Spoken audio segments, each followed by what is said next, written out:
Two satisfying pops, no louder than a car backfiring, and a woman dropped to the asphalt.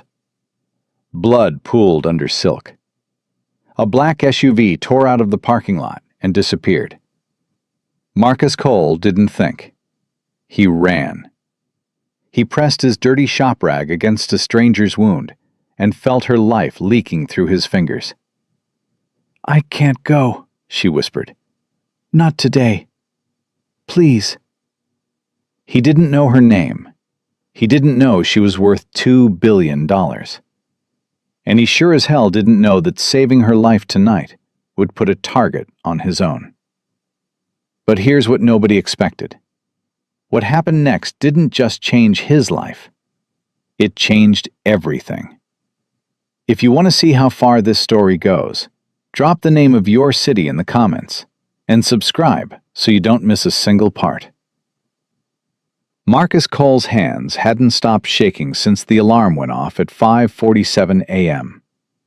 Not from fear, from exhaustion. 3 hours of sleep will do that to a man. He'd been up past 2 rebuilding a transmission for a client who needed the car by noon.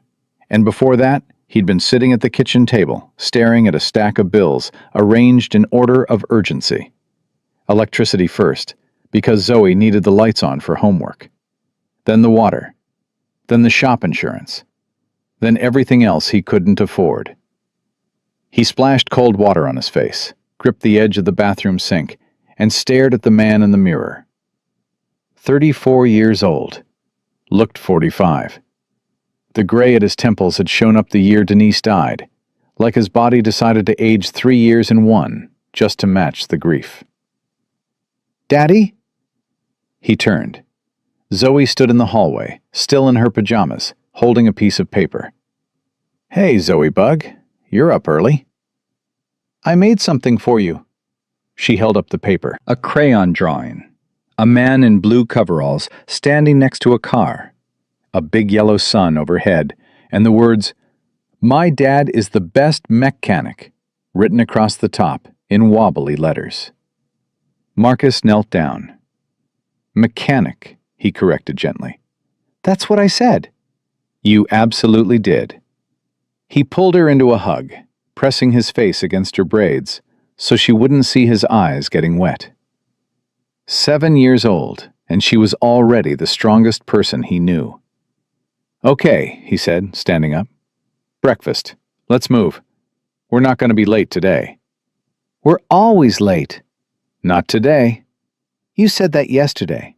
"Today, I mean it." He made her eggs and toast, packed her lunch, peanut butter and jelly, apple slices, a juice box, and got her dressed in 14 minutes flat. A personal record. They walked the 2 blocks to Westfield Elementary, hand in hand, Zoe chattering about a science project involving volcanoes, Marcus half listening because the other half of his brain was calculating whether he could make rent if the transmission client paid on time. At the school gate, Zoe stopped and turned to face him with the seriousness of a Supreme Court justice. "Pinky promise you'll pick me up on time today?" Marcus extended his finger. Oil-stained, calloused, a working man's hand. "Pinky promise, Zoe Bug." Their fingers locked. "If you're late, I'm calling Grandma Lorraine." "That's fair." "And I'm telling her you forgot again." "Also fair." She studied his face for a moment, decided he was telling the truth, and kissed his cheek. Then she ran through the gate, backpack bouncing, braids flying, and disappeared into the building without looking back. Marcus watched her go. Every morning, the same ritual. Every morning, the same quiet terror that he wasn't enough. That Denise would have done it better. That Zoe deserved a life he couldn't give her. He shook it off. He always shook it off. There was work to do. Cole's Auto Repair sat on the corner of Elm and 7th, a cinder block building with 2 service bays, a hand-painted sign that had survived 30 years of weather, and a reputation for honest work that went back 3 generations. Marcus's grandfather, Earl Cole, had opened the shop in 1971 with $800 and a set of Craftsman wrenches. His father, James Cole, had run it for 25 years after that. And now Marcus, the last Cole standing, was trying to keep the lights on, with nothing but stubbornness and skill. The neighborhood had changed around the shop. What used to be working-class blocks had slowly been swallowed by the city's expansion. Luxury condos on one side, a high-end shopping district on the other, and Cole's auto repair sitting right in the middle, like a man who refused to leave his own house during a flood. Developers had come knocking 3 times in the past year. The last one, a guy in a suit so sharp it could cut glass, had offered $700,000 for the property. Marcus had said no. His father had said no before him. Some things aren't for sale. He was rolling up the garage door when his phone buzzed. A text from his neighbor, Miss Lorraine, 72 years old, retired school teacher. The closest thing Zoe had to a grandmother. "You eat breakfast?" He typed back, "Yes, ma'am." "Liar. There's a plate on my porch. Come get it before the squirrels do." Marcus smiled. First real smile of the day. He pocketed the phone and started setting up the shop. The transmission job sat on the lift, half finished. 2 oil changes were scheduled for the morning. A regular, Mr. Pemberton, was bringing in his '98 Buick for the 4th time this month. The old man refused to buy a new car, and Marcus refused to charge him full price. It was going to be a normal day. That's what Marcus thought. Normal days don't start with gunfire. He heard the car first. Not the gunshots, the car. A heavy, powerful engine pulling into the parking lot across the street. Marcus knew engines the way some people knew music. This one was German. A Mercedes S-Class, maybe 2 years old, purring like it had something to prove. He didn't look up. Luxury cars passed through this stretch of road all day. They never stopped at his shop. Different world, different tax bracket, different everything. Then the engine cut off. Then 2 sharp cracks. Close. Fast. Marcus's head snapped up. He knew that sound. He'd grown up in this neighborhood. He knew the difference between a backfire and a gunshot, and those were gunshots. Across the street, a black SUV, windows tinted, no plates that he could see, was already accelerating, tires screaming as it turned the corner and vanished. In the parking lot, a woman was on the ground next to the Mercedes, not moving. For exactly 1 second, Marcus Cole stood frozen. Every survival instinct he'd ever developed told him to stay put. Call 911. Don't get involved. You have a daughter to raise. You cannot afford to be a dead hero. Then the woman moved, just barely. Her hand reached out across the asphalt, fingers clawing at nothing. And something in Marcus broke open. The same something that made his grandfather open a shop in a neighborhood nobody believed in. The same something that made his father stay when everyone else left. He ran. 30 yards across the street in 6 seconds. He dropped to his knees beside her. Blood. A lot of it. Coming from her right side, soaking through a white silk blouse that probably cost more than his truck payment. "Ma'am? Ma'am, can you hear me?" Her eyes were open but unfocused, staring at the sky like she was trying to memorize it. "I can't go," she whispered. "The meeting. I can't." "You've been shot. Can you hear me? You've been shot." Her eyes found his face. Green eyes, sharp even through the pain, and for a half second they went wide. Not with fear, but with something else. Recognition, maybe. Not of him, of the situation. Like she'd been expecting this.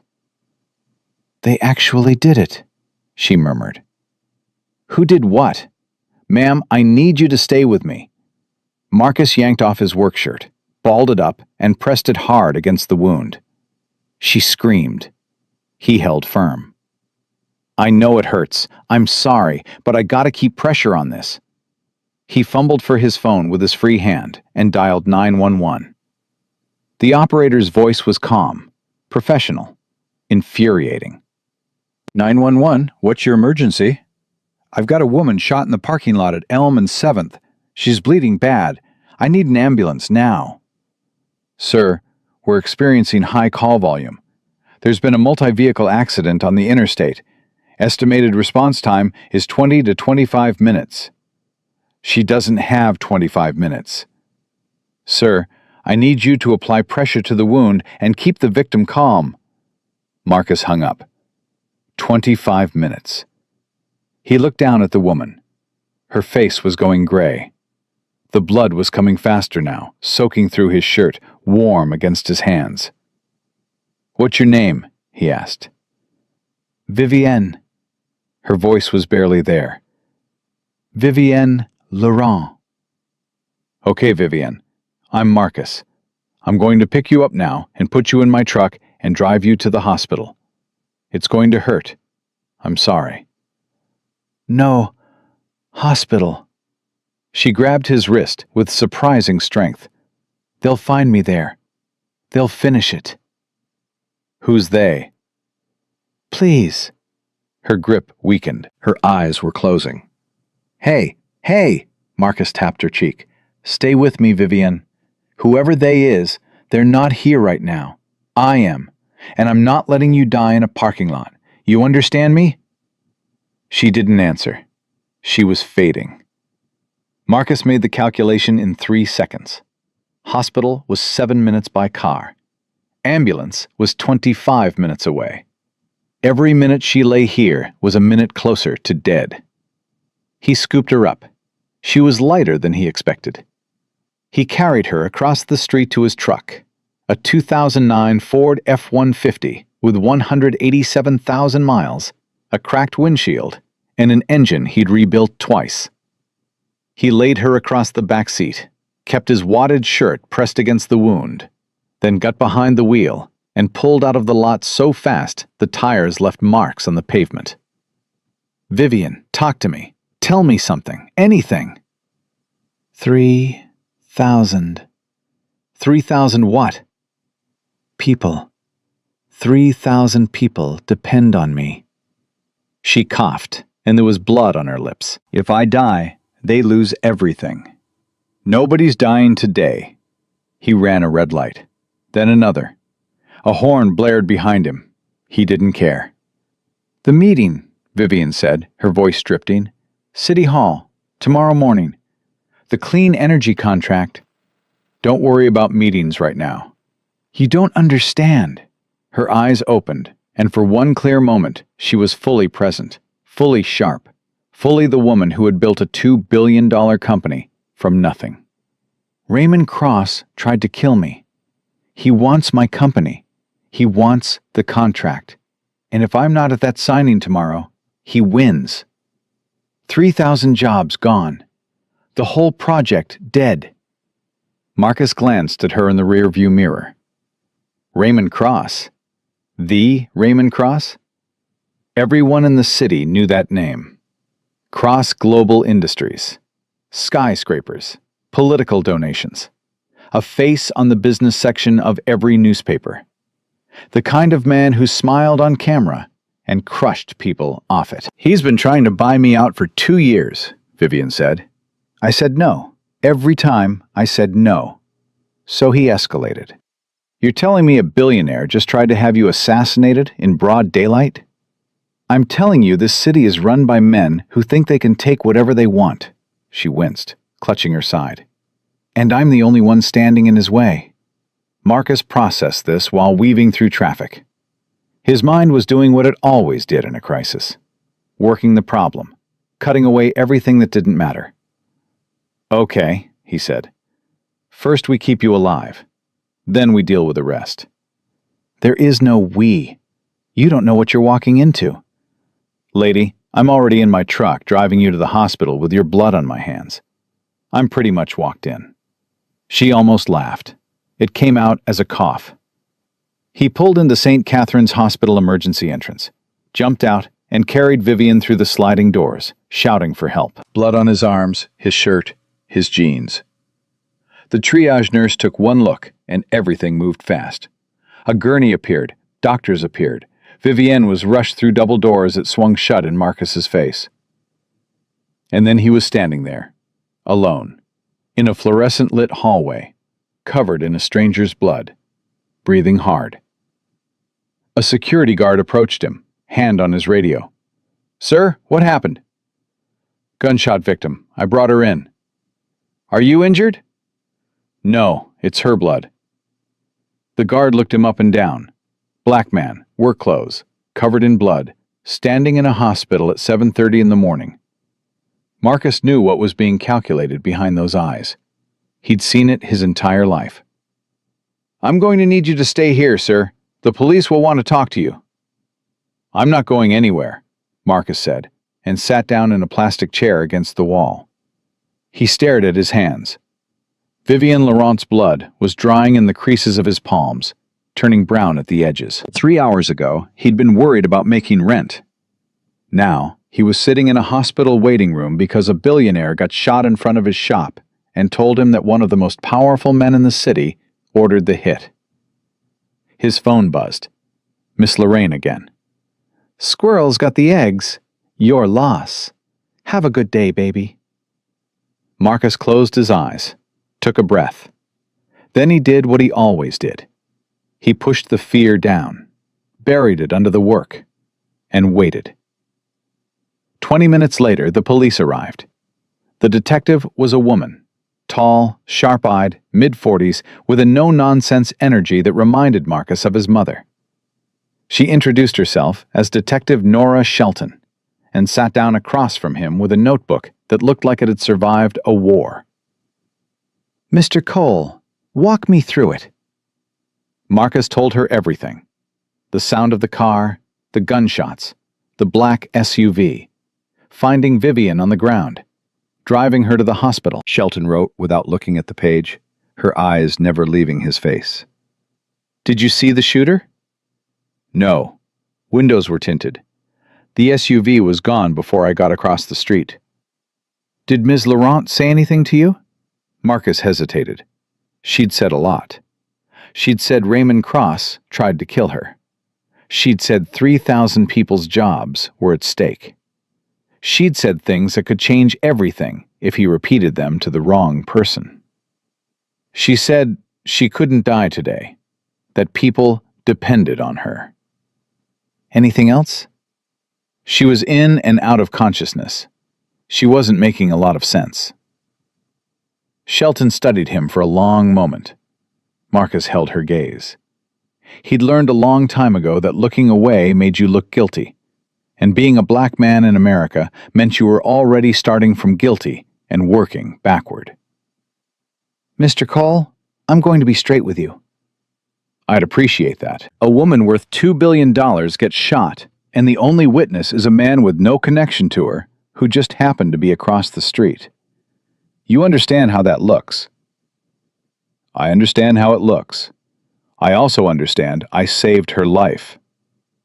"We'll verify that with the hospital security cameras." "Go ahead." Another long look. Then Shelton's expression softened. Not much, but enough. "Stay in the city, Mr. Cole. We'll be in touch." She stood to leave, then turned back. "One more thing. Ms. Laurent is a high-profile target. Whoever did this may not be finished. If anyone contacts you about what happened today, anyone, you call me." She handed him her card. "Day or night." Marcus took the card. "Am I in danger?" "You witnessed an attempted murder on one of the wealthiest women in the country. What do you think?" She left. Marcus sat there, turning the card over in his fingers. Detective Nora Shelton, Homicide Division. His phone buzzed again. This time it was the shop. Mr. Pemberton's Buick was supposed to come in at 9. Marcus looked at the clock. 8:15. He was going to be late. Again. For once, he had a good excuse. He called Miss Lorraine, Hey, Miss Lorraine, I need a favor. Baby, you always need a favor. Can you pick Zoe up from school today? Something came up at work. What kind of something? Marcus looked down at the blood on his clothes. The complicated kind. A pause. Miss Lorraine had raised 3 sons in this neighborhood. She knew what complicated meant. I'll get her. You be careful, Marcus. Yes, ma'am. He hung up and leaned his head back against the wall. He should leave. He should go to the shop, fix Mr. Pemberton's Buick, finish the transmission job, collect his money, pay his bills, pick up his daughter, and forget this morning ever happened. That would be the smart thing. Marcus Cole had never been accused of being smart. An hour later, a nurse came through the double doors and scanned the waiting room. Mr. Cole? Marcus stood. That's me. Miss Laurent is out of surgery. She's asking for you. He followed the nurse down a hallway that smelled like antiseptic and bad news. Through a door, into a recovery room where Vivian Laurent lay in a hospital bed, hooked up to monitors, pale as paper, but alive. Her eyes opened when he walked in. You stayed, she said. Didn't have anywhere else to be. A lie. He had 100 places to be. Liar. She almost smiled. Sit down, Marcus. We need to talk. He pulled up a chair. Up close, without the blood and the chaos, he could see her clearly for the first time. High cheekbones, dark hair pulled back, a face that belonged on magazine covers, but right now just looked tired. Tired and scared. The bullet went through my side, she said. Missed everything important by about 2 centimeters. Doctor said if I'd gotten here 10 minutes later, she didn't finish. But you didn't. Because of you. She turned her head to look at him fully. A stranger. A mechanic. You carried me to your truck and drove me to the hospital. Anyone would have done the same. No. Her voice was quiet, but absolute. They wouldn't have. Most people would have called 911 and waited. Some people would have pulled out their phones and recorded it.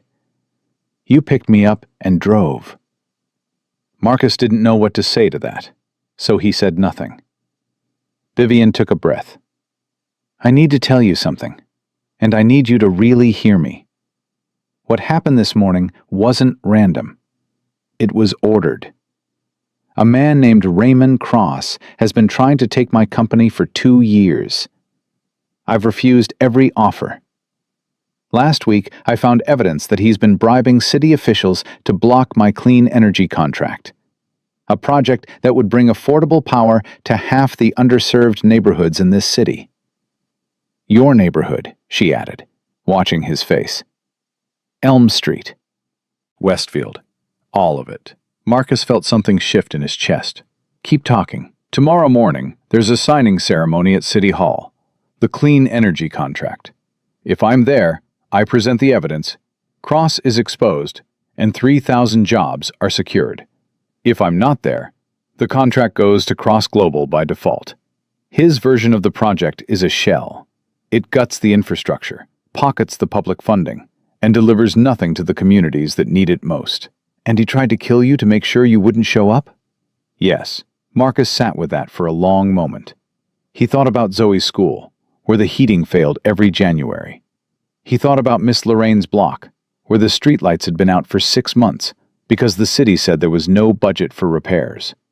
He thought about his shop, sitting in a neighborhood that powerful people saw as nothing but a line item on a development plan. What do you need from me? He asked. Vivian's green eyes locked onto his. I need you to go to my office, Laurent Tech headquarters, downtown. My assistant Theo will meet you. There's a secure hard drive in my private office. It contains everything. Emails, wire transfers, recorded calls. Every piece of evidence that Raymond Cross has been bribing officials and sabotaging my contract. Why can't Theo get it himself? Because I don't know who in my company is working for Cross. Someone told him where I'd be this morning. Someone gave him my schedule, my route, the exact time I'd be in that parking lot. It had to come from inside. She paused. Theo is the only person I trust. And now you. You don't know me. You carried me bleeding to your truck. You drove me to the hospital. You sat in that waiting room for 2 hours covered in my blood. I know enough. Marcus looked at his hands again. The blood was still there. He thought about Denise. What would she say? He already knew the answer. She'd say the same thing she always said when he tried to talk himself out of doing the right thing. You know who you are, Marcus. Act like it. If I do this, he said slowly, and whoever shot you finds out I'm involved, then you're in danger, yes. I won't pretend otherwise. I have a daughter. I know. Vivian's voice cracked for the first time. And I wouldn't ask if there were any other way. But Marcus, if Cross wins tomorrow, the neighborhoods this project was designed to help will be left exactly where they are, including the one where your daughter goes to school. The room was silent except for the beep of the heart monitor. Marcus Cole stood up. Where's your office? Vivian gave him directions between shallow breaths, each word costing her more than the last. Lorentech headquarters, 42nd floor. Ask for Theo Park at the front desk. Don't talk to anyone else. Don't explain why you're there. Don't use my name until you're with Theo. Marcus repeated it back. She nodded, then reached for his arm. One more thing. When you get to my office, there's a painting behind my desk. Abstract, red and black. The safe is behind it. Combination is 07-14-91. Your birthday? My mother's. She died when I was 12. Vivian's grip tightened. That hard drive is the only copy, Marcus. If Cross gets to it before you do, everything disappears. Every email, every wire transfer, every recorded call. And tomorrow morning, he walks into City Hall and takes everything I've built. I'll get it. I know you will. She let go of his arm and closed her eyes. The heart monitor beeped steadily. She was already asleep. Marcus stood in the hallway outside her room for a full minute, staring at the floor tiles, having a conversation with himself that he already knew the outcome of.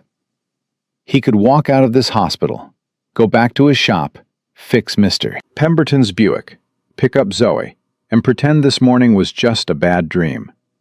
Nobody would blame him. Nobody would even know. Except him. He walked out of the hospital and got into his truck. The passenger seat was soaked with Vivian's blood. The work shirt he'd pressed against her wound was crumpled on the floorboard, dark and stiff. He turned the key and pulled out of the lot. Laurent Tech headquarters was downtown, a building Marcus had driven past 1,000 times without ever thinking about what happened inside. He'd never had a reason to think about it. His world was Elm Street, Westfield Elementary, the garage, the grocery store, and back. A 5-block radius that contained everything that mattered to him. Downtown was a different planet. Always had been. He parked the truck in a garage 3 blocks away because the hourly rate at Laurent Tech's building was $22, and that was more than he'd made so far today. He checked himself in the rearview mirror. Work boots, grease-stained jeans, a plain white undershirt because he'd used his button-up to stop Vivian's bleeding. Blood on his forearms that he tried to wipe off with a fast food napkin from the glove box. He looked exactly like what he was. A mechanic who had no business walking into a corporate tower. He went anyway. The lobby of Laurent Tech was all glass and polished stone. The kind of place where his boots echoed too loud, and people in suits moved in straight lines toward elevators like they'd been programmed. Marcus walked to the front desk, where a young woman with a headset looked up at him with an expression that started at confusion and settled on concern. "Can I help you, sir?" "I need to see Theo Park." "Do you have an appointment?" "No, but Vivian Laurent sent me." The name changed something in the woman's face. Not suspicion exactly. More like a sudden alertness. The way a dog's ears go up at an unfamiliar sound. One moment. She picked up a phone, spoke quietly into it, her eyes never leaving Marcus. After 30 seconds, she hung up. "Mr. Park will be right down. Please wait over there." Marcus waited. He stood near a wall of windows and watched people cross the lobby. Sharp clothes, sharp shoes, sharp everything. Nobody looked at him directly, but he could feel the attention. He was a disruption in the pattern, a smudge on clean glass. 3 minutes later, the elevator opened, and a slim man in his late 20s stepped out, moving fast. Wire-rimmed glasses, a tie loosened at the collar, and the particular kind of panic that comes from trying to look calm while falling apart inside. "You're Marcus Cole?" "Yeah." "Theo Park, Vivian's executive assistant." He extended his hand, then noticed the blood on Marcus's forearm and pulled back. Not in disgust, but in alarm. "Is that hers?" "She's alive. She's at St. Catherine's. Gunshot wound to the right side. They operated. She's stable." Theo's jaw clenched. He took off his glasses, wiped them on his tie, put them back on. A stalling gesture, buying time to keep himself together. "She called me from the ambulance," Theo said, except it wasn't an ambulance. She said a mechanic was driving her in a pickup truck. He studied Marcus's face. "That's you." "That's me." "And she sent you here to get the hard drive." "Yeah." Theo looked around the lobby, then lowered his voice. "We need to move. Follow me and don't talk to anyone." They walked to a private elevator at the back of the building. Theo scanned a keycard and the doors opened. Inside, he pressed 42 and leaned against the wall, exhaling hard. "How bad was it?" he asked. "Bad enough. Bullet went through her side. Doctor said 2 more centimeters and it would have hit something she couldn't live without." "God." Theo closed his eyes. "She told me last week she was getting threats. I told her to hire security. She said she didn't want to look scared." "Well, she should have looked scared." "You don't know Vivian. She doesn't do scared. She does stubborn." Theo opened his eyes. "Mr. Cole, I need to tell you something before we go up there. This morning, about 20 minutes after the shooting, a man came to the office. Said he was from the insurance company. Wanted access to Vivian's private office to assess some policy or another. I told him to come back with paperwork. He didn't argue. He just left." "Insurance men argue," Marcus said. "Exactly. He wasn't insurance. I pulled the security footage after he left. I'd never seen him before. But he knew exactly where Vivian's office was. He walked straight to the 42nd floor without asking directions. The elevator opened onto a hallway lined with frosted glass offices. Theo moved quickly, and Marcus followed, aware of every head turning as they passed. A black man in work boots, walking through the executive floor of a tech company. He might as well have been wearing a neon sign. "In here." Theo stopped at a corner office and scanned his card again. The door clicked open. The office was large, but Marcus barely noticed. He went straight to the painting behind the desk. Abstract, red and black, just like Vivian said. He lifted it off the wall and found the safe behind it. A digital keypad. 07-14-91. The safe opened with a quiet click. Inside was a black external hard drive, about the size of a paperback book, along with a stack of documents and a USB drive. Marcus took all of it. "That's everything?" Theo asked from the doorway, where he was keeping watch. "That's everything." Marcus tucked the hard drive inside his shirt, against his stomach, and put the documents and USB in his back pockets. "Okay, let's go. Same way we came in." They made it to the elevator. Theo pressed the button. The doors opened. A man was already inside. Tall, broad shoulders, a dark suit that fit like it had been built around him. He had the kind of face that looked like it had never smiled. Flat eyes, thin mouth, a jaw that could have been carved from stone. He looked at Marcus first, then at Theo, and something shifted in his expression. Not surprise, recognition. "Mr. Park," the man said. "Going down?" Theo didn't move. "Who are you?" "Garrett Webb, Cross Global Industries." He smiled, but it didn't reach his eyes. Nothing about this man reached his eyes. "I was hoping to speak with Ms. Laurent. I understand she's had a difficult morning." Marcus felt the hard drive pressing against his stomach. He kept his face neutral.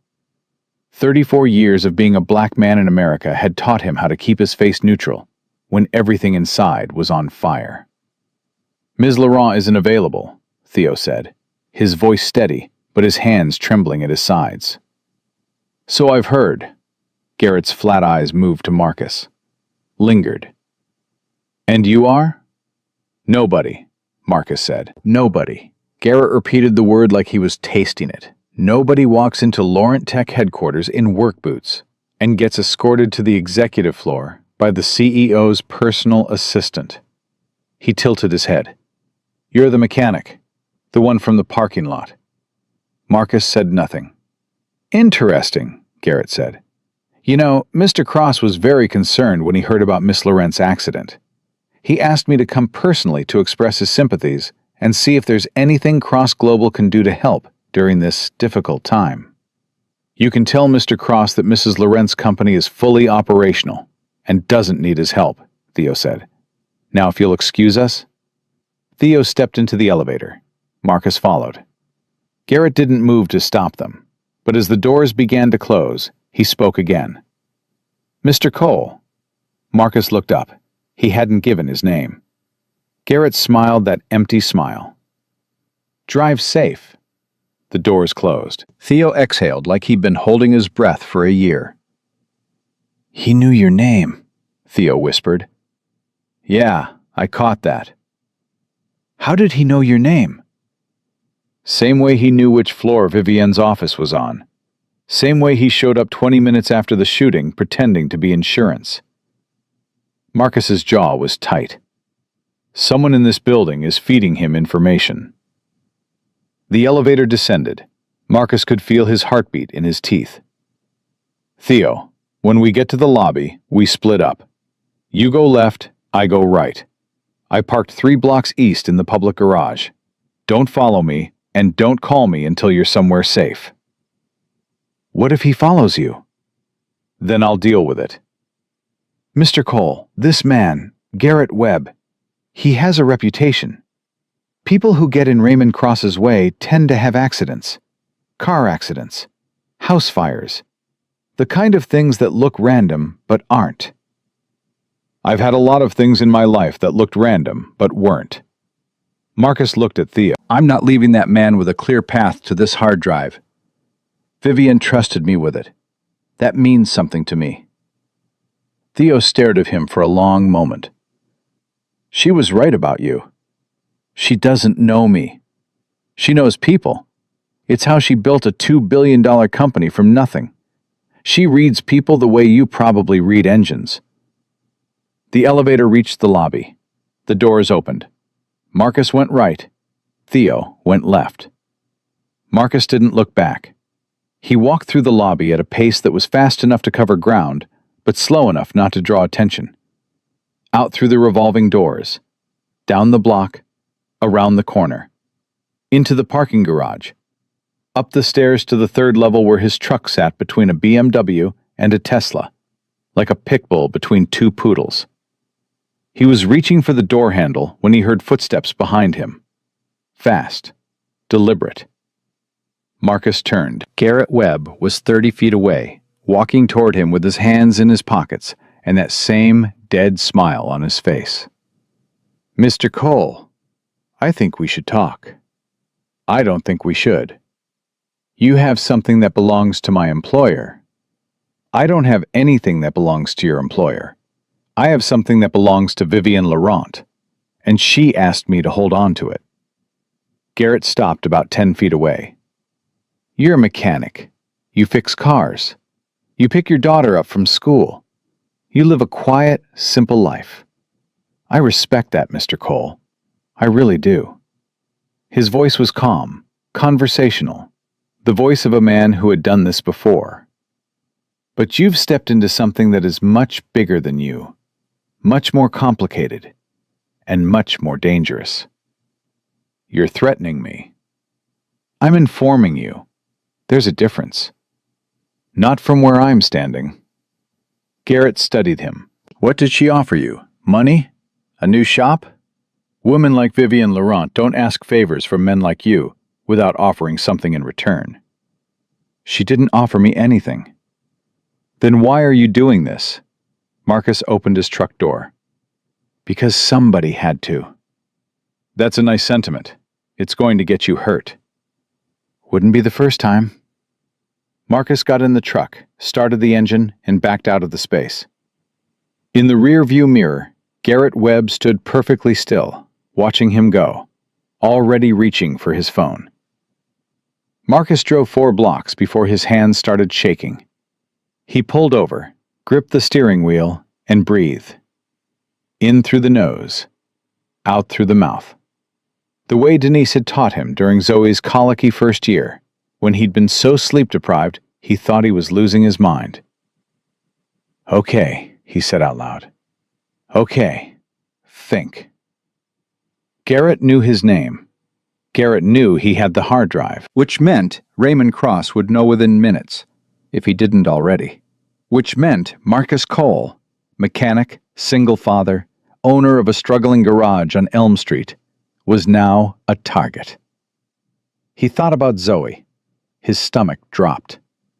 He called Miss Lorraine. She picked up on the first ring. "Baby, what's wrong?" "Miss Lorraine, where's Zoe?" "She's right here. We're making cookies. What's going on?" "I need you to keep her tonight. Don't let her out of your sight. And if anyone comes to the door that you don't know, anyone at all, you call 911 first and me second." Silence on the other end. Then Miss Lorraine's voice, low and hard. The voice of a woman who had raised sons through crack epidemics and gang wars and police violence, and come out the other side with all of them alive. "Marcus James Cole, you tell me what's happening, right now." "I can't explain everything right now, but I helped someone this morning, and the people who hurt her know I'm involved. I don't think they'd come after Zoe, but I'm not taking that chance." "Who hurt who?" "Marcus, please, Miss Lorraine, just tonight. I'll come get her in the morning and explain everything." Another silence. Longer this time. He could hear Zoe in the background, laughing about something, and the sound nearly broke him. "She's safe with me," Miss Lorraine finally said. "But Marcus, whatever this is, you be smart. That little girl needs her daddy. You hear me?" "Yes, ma'am." "Promise me." "I promise." He hung up and sat in the truck for another minute, staring at the hard drive resting on the seat beside him. A black rectangle the size of a book. Inside it, enough evidence to bring down one of the most powerful men in the city. And Marcus Cole, who couldn't even make rent last month, was the one holding it. His phone rang. Unknown number. He let it ring 3 times, then answered. "Mr. Cole." The voice was digitally altered, flattened into something inhuman. "You're in possession of property that doesn't belong to you." "Funny. The woman it belongs to gave it to me herself." Ms. Laurent is confused. She's been under tremendous stress. The medication, the trauma. People say things they don't mean. She seemed pretty clear to me. "Let me be direct, Mr. Cole. You have a daughter, Zoe. She attends Westfield Elementary. She's currently at 4412 Maple Avenue with a woman named Lorraine Henderson. They're baking cookies." Marcus's blood went cold. Every muscle in his body locked. "If you come near my daughter..." "Nobody wants to come near your daughter, Mr. Cole. Nobody wants anything unpleasant to happen to anyone. All we want is the hard drive. Leave it in your truck. Park the truck at your garage. Walk away. Tomorrow morning this will all be over, and you can go back to your life. And Vivienne Laurent? What happens to her? Ms. Laurent will be fine. The market will adjust. Business will continue. The strong survive. That's how it works. That's not how it works. That's how you make it work. Marcus's voice was shaking, but not from fear, from rage. You shot a woman in a parking lot. You threatened a 7-year-old. And you want me to just hand over the evidence and pretend it didn't happen? I want you to be realistic, Mr. Cole. You're a mechanic. You're a single father. You are not equipped for this fight. Maybe not, but I'm in it. He hung up. His hands were trembling so badly he could barely hold the phone. He sat there, in his truck, on a side street downtown, and for the first time since Denise's funeral, Marcus Cole wanted to cry. But he didn't cry. He couldn't cry. Not now. He called Detective Shelton. She answered on the second ring. Mr. Cole. They just called me. Whoever shot Vivienne Laurent. They know about my daughter. They know where she is right now. They threatened her. Shelton's voice sharpened. Where are you? Downtown. I just left Laurent Tech. I have evidence. A hard drive that Vivienne asked me to retrieve. It has proof that Raymond Cross has been bribing city officials. Raymond Cross. Shelton repeated the name slowly, and Marcus heard something in her voice. Not surprise. Resignation. Like she'd been waiting for this name to come up for a long time. Mr. Cole, I'm going to send a patrol car to the address where your daughter is. Where's your daughter right now? 4412 Maple Avenue. With my neighbor, Lorraine Henderson. Stay where you are. I'm coming to you. Do not go home. Do not go to your shop. And do not give that hard drive to anyone except me. Detective, they knew my daughter's name. They knew the address. They knew she was baking cookies. That means someone is watching right now. I understand. I'm handling it. Stay on the line. Marcus stayed on the line. He listened to Shelton bark orders to someone. Dispatch a unit to 4412 Maple, Code 2. Protect the occupants. A minor child is at risk. Professional. Efficient. The voice of someone who had done this before. But Marcus wasn't comforted. Professional and efficient didn't stop bullets. Professional and efficient didn't keep 7-year-old girls safe from men like Raymond Cross and Garrett Webb and whoever else was in this machine. Only he could do that. Detective, he said when she came back on the line. I'm not staying where I am. I'm going to my daughter. Mr. Cole, I need you to, with all due respect, detective, you can meet me there. But I'm going to my daughter. He hung up. He drove to Maple Avenue at 30 miles over the speed limit. He parked crooked in front of Miss Lorraine's house and was up the porch steps before the engine stopped ticking. Miss Lorraine opened the door before he knocked. One look at his face, and she stepped aside without a word. Zoe was at the kitchen table, covered in flour, a cookie sheet in front of her, grinning. Daddy, you're early! Look, I made a cookie that looks like a car. Marcus knelt down and hugged her. Tight. Too tight. She squirmed. Daddy, you're squishing me. I know, baby. I'm sorry. I just missed you. You saw me this morning. I know. He held her for another 10 seconds, memorizing the weight of her in his arms, the smell of flour and sugar in her braids, the sound of her breathing. Then he let go and stood up. Miss Lorraine was watching him from the doorway, arms crossed. Zoe, baby, she said, her voice perfectly casual. Why don't you go watch cartoons in the living room while I talk to your daddy? But the cookies aren't done. I'll call you when they're ready. Zoe looked between them, sensing the gravity that children always sense but can never name. She took her flour-covered cookie and went to the living room. Miss Lorraine closed the kitchen door and turned on Marcus with the full force of a woman who had survived 72 years of hard living. Talk. Marcus told her everything. The shooting, Vivienne, the hospital, The hard drive, Garrett Webb, the phone call, Zoe's name on a stranger's lips. Miss Lorraine listened without interrupting. When he finished, she was quiet for a long time. Then she walked to the kitchen counter, opened a drawer, and pulled out a small revolver that Marcus had never seen before. "This was your father's," she said. "James gave it to me after Denise passed. Told me to keep it in case anything ever happened and you weren't around." She set it on the counter between them. "I've had it loaded for 3 years. Never thought I'd need it." Marcus stared at the gun. His father's gun. James Cole, who died of a heart attack at 58, working under a car in the same garage Marcus now owned.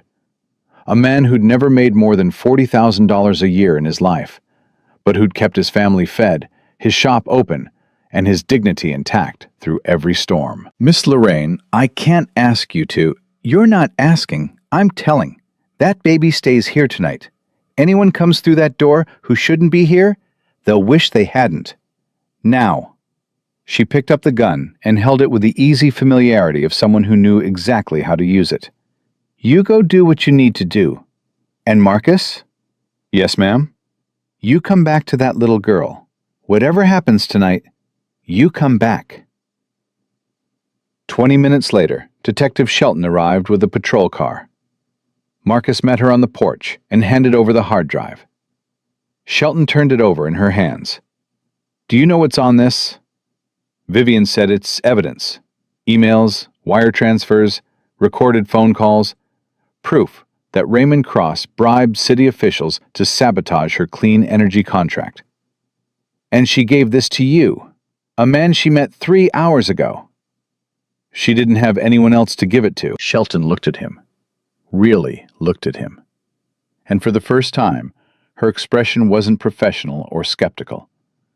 It was something closer to respect. "Mr. Cole, Raymond Cross has more money than God and more lawyers than the devil. Even with this evidence, bringing him down is going to be a war.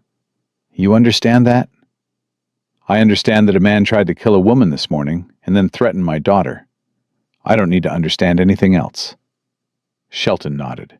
"I'm going to make copies of this drive tonight. The original goes into evidence. I'm also going to post an officer outside this house until morning." "Thank you." "Don't thank me yet." She tucked the hard drive into an evidence bag. "Mr. Cole, one more thing.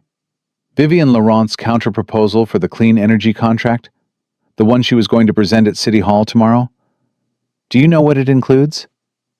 "No." "It includes a community investment clause, subsidized power for low-income neighborhoods, job training programs, infrastructure upgrades for schools." Shelton paused. "Westfield Elementary is on the list." Marcus felt something tighten behind his eyes. Raymond Cross's version of the contract has none of that. His version is a shell company that takes public money and delivers nothing. Shelton met his gaze. "You're not just protecting a billionaire, Mr. Cole. You're protecting your daughter's school. You're protecting this neighborhood. Whether you meant to or not, you're in the middle of the most important fight this city has seen in 20 years. She walked to her car, then turned back one more time. "Get some rest tonight. Tomorrow's going to be a long day." Marcus watched her drive away. The patrol car took its position at the curb. Inside the house, he could hear Zoe laughing at cartoons, and Miss Lorraine moving around the kitchen, the oven timer ticking down on a batch of cookies that a 7-year-old had shaped like cars. He sat down on the porch steps, alone in the dark, and pulled out his phone. He stared at it for a long time. Then he dialed the hospital. "St. Catherine's, how may I direct your call?" "Vivian Laurent's room, please." A click. 2 rings. Then her voice, weaker than before, but still there. "Marcus?" "I got it. The hard drive. It's with the detective now." He heard her exhale, a long, ragged breath that carried the weight of months of fighting. "Did anyone try to stop you?" "Garrett Webb." "Are you okay?" "I'm okay. They called me after. Threatened Zoe." Silence on the line. When Vivian spoke again, Her voice was different, harder, colder. The voice of a woman who had clawed her way from nothing to $2 billion and wasn't about to let a man like Raymond Cross take it away. "I'm going to destroy him, Marcus. Tomorrow, at City Hall. I'm going to stand up in front of every camera and every politician and every person in that room, and I'm going to end him." "You just had surgery 12 hours ago." "I don't care. You can barely stand." "Then I'll sit, but I'll be there." She paused. "Will you?" Marcus looked through the window at Zoe, asleep now on Miss Lorraine's couch, one flour-covered hand hanging off the edge, a half-eaten cookie still clutched in her fingers. "Yeah," he said. "I'll be there." Marcus didn't sleep. He sat on Miss Lorraine's porch until 2 in the morning, watching the patrol car at the curb, watching the street, watching every headlight that turned the corner. At some point, Miss Lorraine brought him a cup of coffee and a blanket without saying a word. She sat with him for 20 minutes, then went back inside. At 4 a.m., he went in and checked on Zoe. She'd moved from the couch to the guest bedroom, tucked under a quilt that Miss Lorraine had made from old church dresses. Her braids were coming loose. There was still flour on her cheek. Marcus stood in the doorway and watched her breathe, counting each rise and fall of her small chest like it was the most important number in the world. He thought about walking away. The thought came and went like a fever, sharp, hot, tempting. He could take Zoe and drive, leave the city, start over somewhere nobody knew his name, or Vivian Laurent's name, or Raymond Cross's name. He had $2,000 in savings, a truck with a full tank, and hands that could fix anything with an engine. They could disappear. But then what? The contract goes to Cross. 3,000 jobs vanish. Westfield Elementary stays cold every January. Miss Lorraine's streetlights stay dark. And Marcus Cole spends the rest of his life knowing he ran when it mattered. His father hadn't run. His grandfather hadn't run. 3 generations of Cole men standing their ground. He wasn't going to be the one who broke that line. At 6 a.m., he showered, borrowed a clean shirt from Miss Lorraine's late husband's closet, a white button-down, slightly too big, pressed and starched the way men used to wear them, and called Detective Shelton.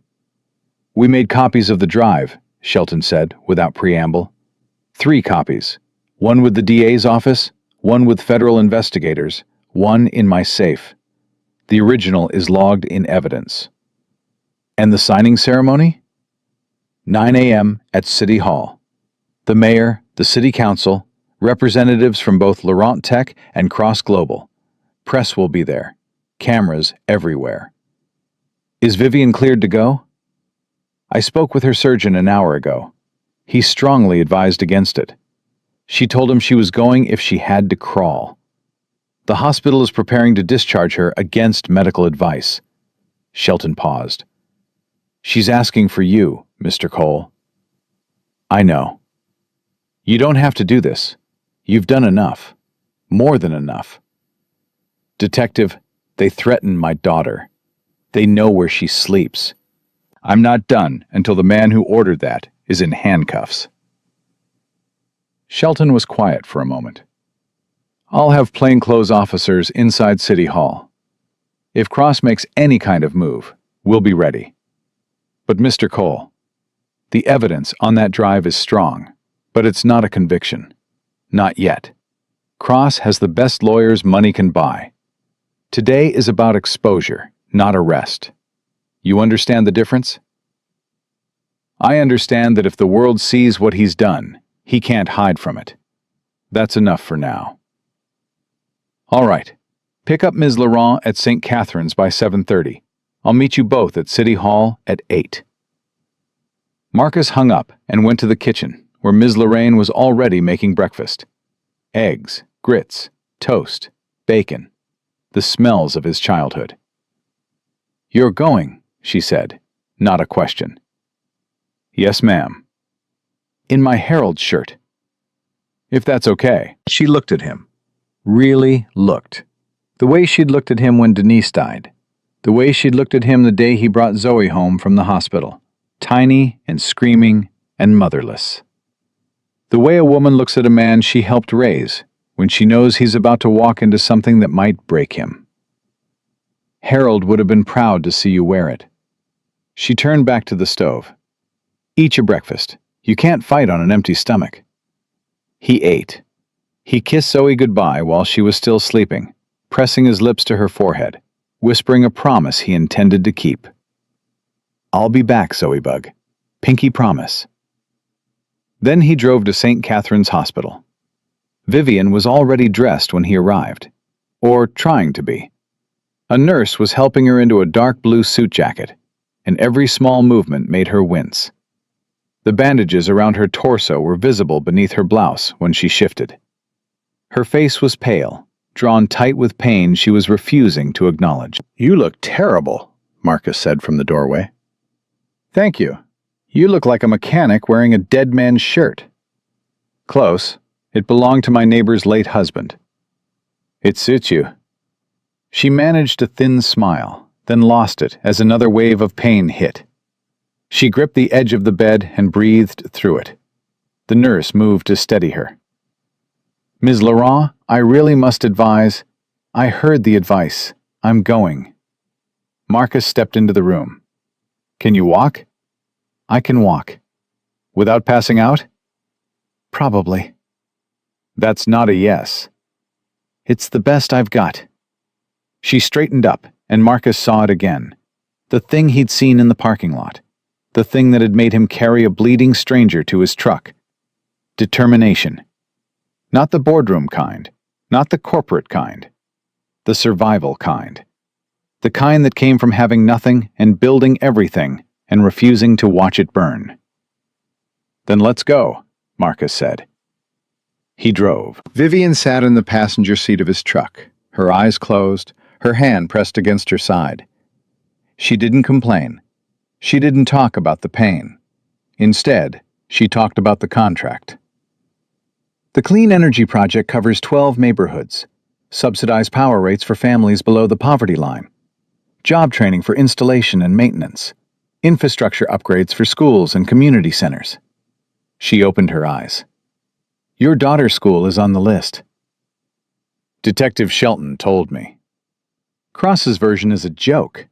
A shell company that takes $400 million in public funding and delivers cheap solar panels with a 10-year maintenance contract that bleeds the city dry. No subsidies, no job training, no infrastructure, just profit. And the bribes?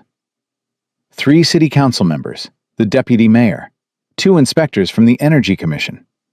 Cross has been paying them for 18 months to slow-walk my permits and fast-track his. And the shooting? Vivian's jaw tightened.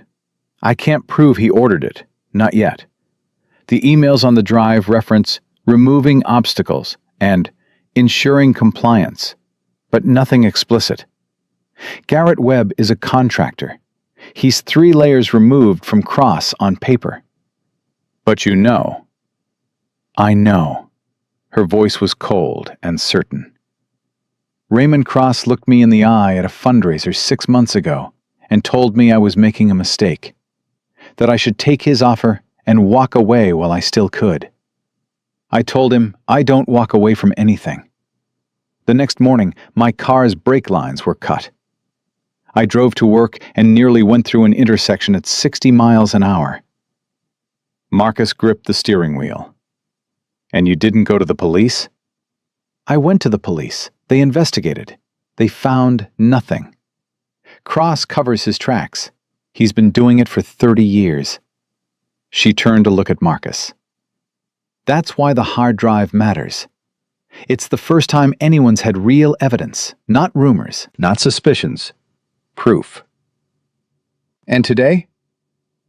Today I stand up in front of the cameras and the politicians and the press, and I show them who Raymond Cross really is. Even if he doesn't go to jail today, he'll never be able to hide again.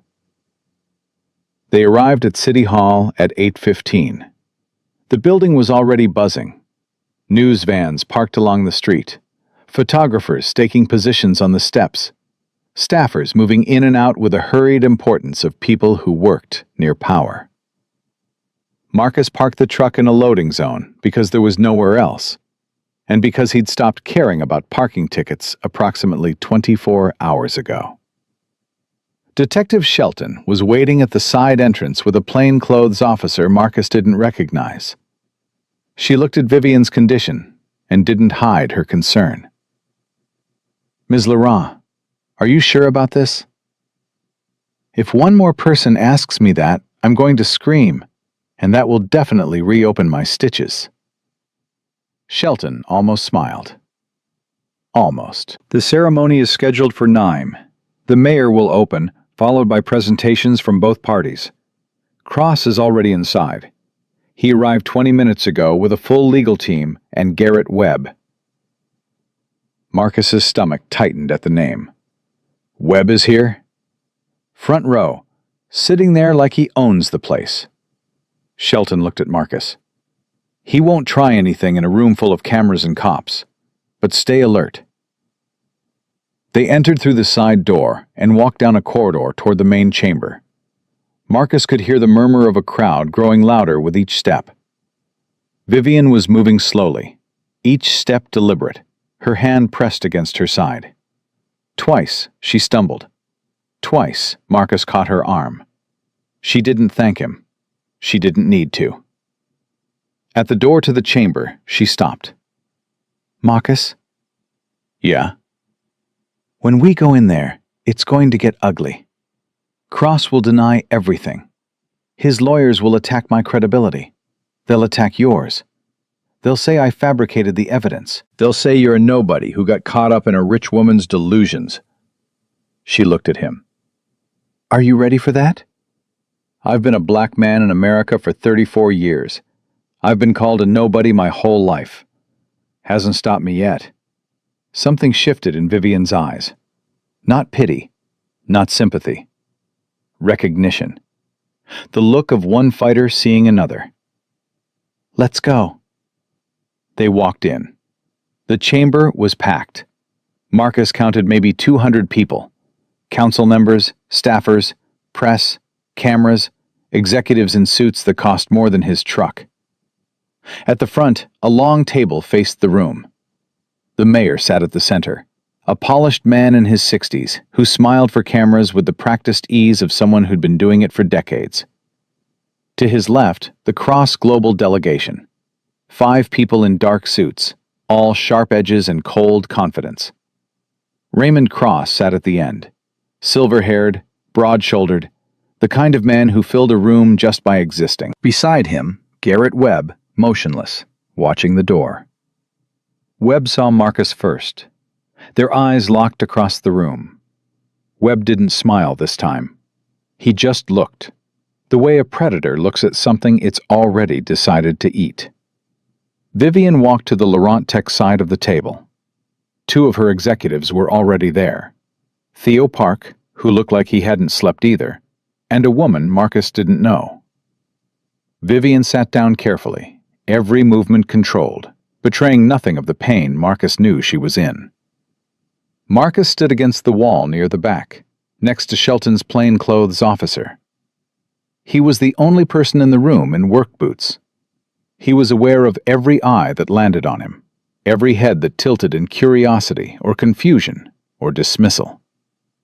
He stood straight and kept his hands at his sides and waited. The mayor opened with pleasantries that nobody listened to, thanked both parties, praised the city's commitment to clean energy, used words like partnership and innovation and community without meaning any of them. Then he turned the floor over to Cross Global. Raymond Cross stood. He buttoned his jacket with one hand, the gesture of a man who had given 10,000 speeches and never doubted a single word. "Thank you, Mayor. Ladies and gentlemen, Cross Global is proud to present our clean energy initiative for this great city. Our plan delivers results.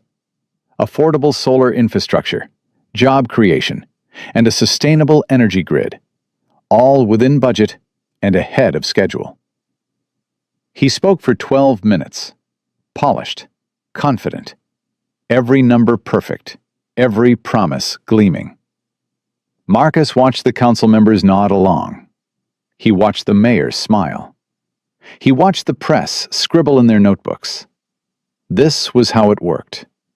Money talked, power talked, and the people who actually needed the help sat in neighborhoods with broken streetlights and cold schools and waited for someone to remember they existed. Cross finished to polite applause and sat down. The mayor turned to Vivian. "Miss Laurent, the floor is yours." Vivian stood. It took her 3 seconds longer than it should have, and Marcus saw her grip the edge of the table, saw the flash of pain cross her face before she buried it. Every camera in the room was pointed at her. She was pale. She was hurt. She was standing in a room full of people who were ready to hand her life's work to the man who'd tried to kill her. "Thank you, Mayor." Her voice was steady, clear. The voice of a woman who had built an empire from an empty apartment and a second-hand laptop. "Before I present Laurent Tech's proposal, I need to address something. Yesterday morning, I was shot in a parking lot 2 blocks from this building." The room went silent. Not the polite silence of a meeting. The deep, stunned silence of a room that just had the floor pulled out from under it. 2 bullets, one of which passed through my side and ruptured my kidney. I had emergency surgery last night. I was discharged against medical advice 3 hours ago. She paused, letting the words settle. "I'm telling you this not for sympathy, but for context. Because the shooting was not random. It was ordered. Raymond Cross didn't move. Not a muscle. But Marcus, watching from the back, saw Garrett Webb's hand shift to his phone. For the past 18 months, Vivian continued, I've been the target of a systematic campaign to destroy my company and force me out of this contract. My permits were delayed. My inspectors were reassigned. My financing was sabotaged by false reports leaked to my investors. And when none of that worked, someone decided a more permanent solution was necessary. Ms. Laurent, the mayor's voice was strained. These are serious allegations. Perhaps this isn't the appropriate... This is exactly the appropriate venue, Mayor. Because some of the people in this room are part of it. The chamber erupted. Voices, shuffling, camera shutters. The mayor banged his gavel. Raymond Cross leaned over to one of his lawyers, speaking rapidly. Vivian didn't stop. I have evidence. Emails between Cross Global executives and 3 members of this city council, arranging payments in exchange for regulatory delays on my permits. Wire transfers totaling $2.4 million routed through shell companies in Delaware. Recorded phone calls in which a Cross Global representative discusses, and I quote, removing the Laurent obstacle by any means necessary. She nodded to Theo, who stood and connected a laptop to the chamber's display screen. Emails appeared, dates, names, dollar amounts. Marcus watched the faces of the council members and saw the exact moment several of them realized they were looking at their own correspondence. Raymond Cross stood, his chair scraped back hard. This is outrageous. His voice filled the room. Ms. Laurent is clearly traumatized and not in her right mind. She was shot by a random criminal and is now exploiting her own tragedy to slander my company and derail this process. He turned to the room, arms wide, the picture of righteous indignation. I have never bribed anyone. Cross Global has operated with integrity for 30 years. This is a desperate act by a desperate woman who knows she's lost. Sit down, Raymond. The voice came from the Cross Global table. Everyone turned. A woman in her late 30s, dark hair, sharp features. She looked like Raymond Cross in the way that daughters sometimes mirror their fathers. Same bone structure, same intensity, but something different in the eyes. Warmer, angrier. Diana, Cross said, his voice dropping to something dangerous. Not now. Yes, now. Diana Cross stood. Her hands were trembling, but her voice was not. My name is Diana Cross. I'm the Chief Operating Officer of Cross Global Industries, and I'm Raymond Cross's daughter. The room held its breath. Everything Ms. Laurent just said is true. I know because I've seen it from the inside. Diana reached into a folder in front of her and pulled out a stack of papers. For the past 8 months, I've been compiling my own evidence. Internal memos, expense reports that don't match our public filings, meeting logs that my father thought were destroyed.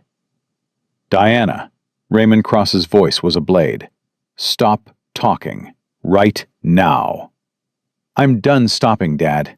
Diana's voice cracked on the last word, and Marcus saw the cost of what she was doing. A daughter destroying her own father in front of the world. You taught me that business is war, but you never taught me that war means shooting women in parking lots and threatening children. Marcus felt the words hit him like a physical force. Threatening children. She knew about Zoe. She knew. Raymond Cross's face changed. The mask of the distinguished businessman fell away, and underneath was something raw and cornered and furious. He turned on his daughter with an expression that Marcus recognized from his own worst nightmares. The face of a man who had lost control and was about to do something he couldn't take back. You ungrateful, disloyal, Mr. Cross. Detective Shelton's voice cut through the room from the back. She was on her feet, badge visible, moving toward the front. I'd advise you to choose your next words very carefully. Cross turned to her. Who the hell are you? Detective Nora Shelton, Homicide Division. I've spent the last 18 hours reviewing the evidence Ms. Laurent and Ms. Cross have provided.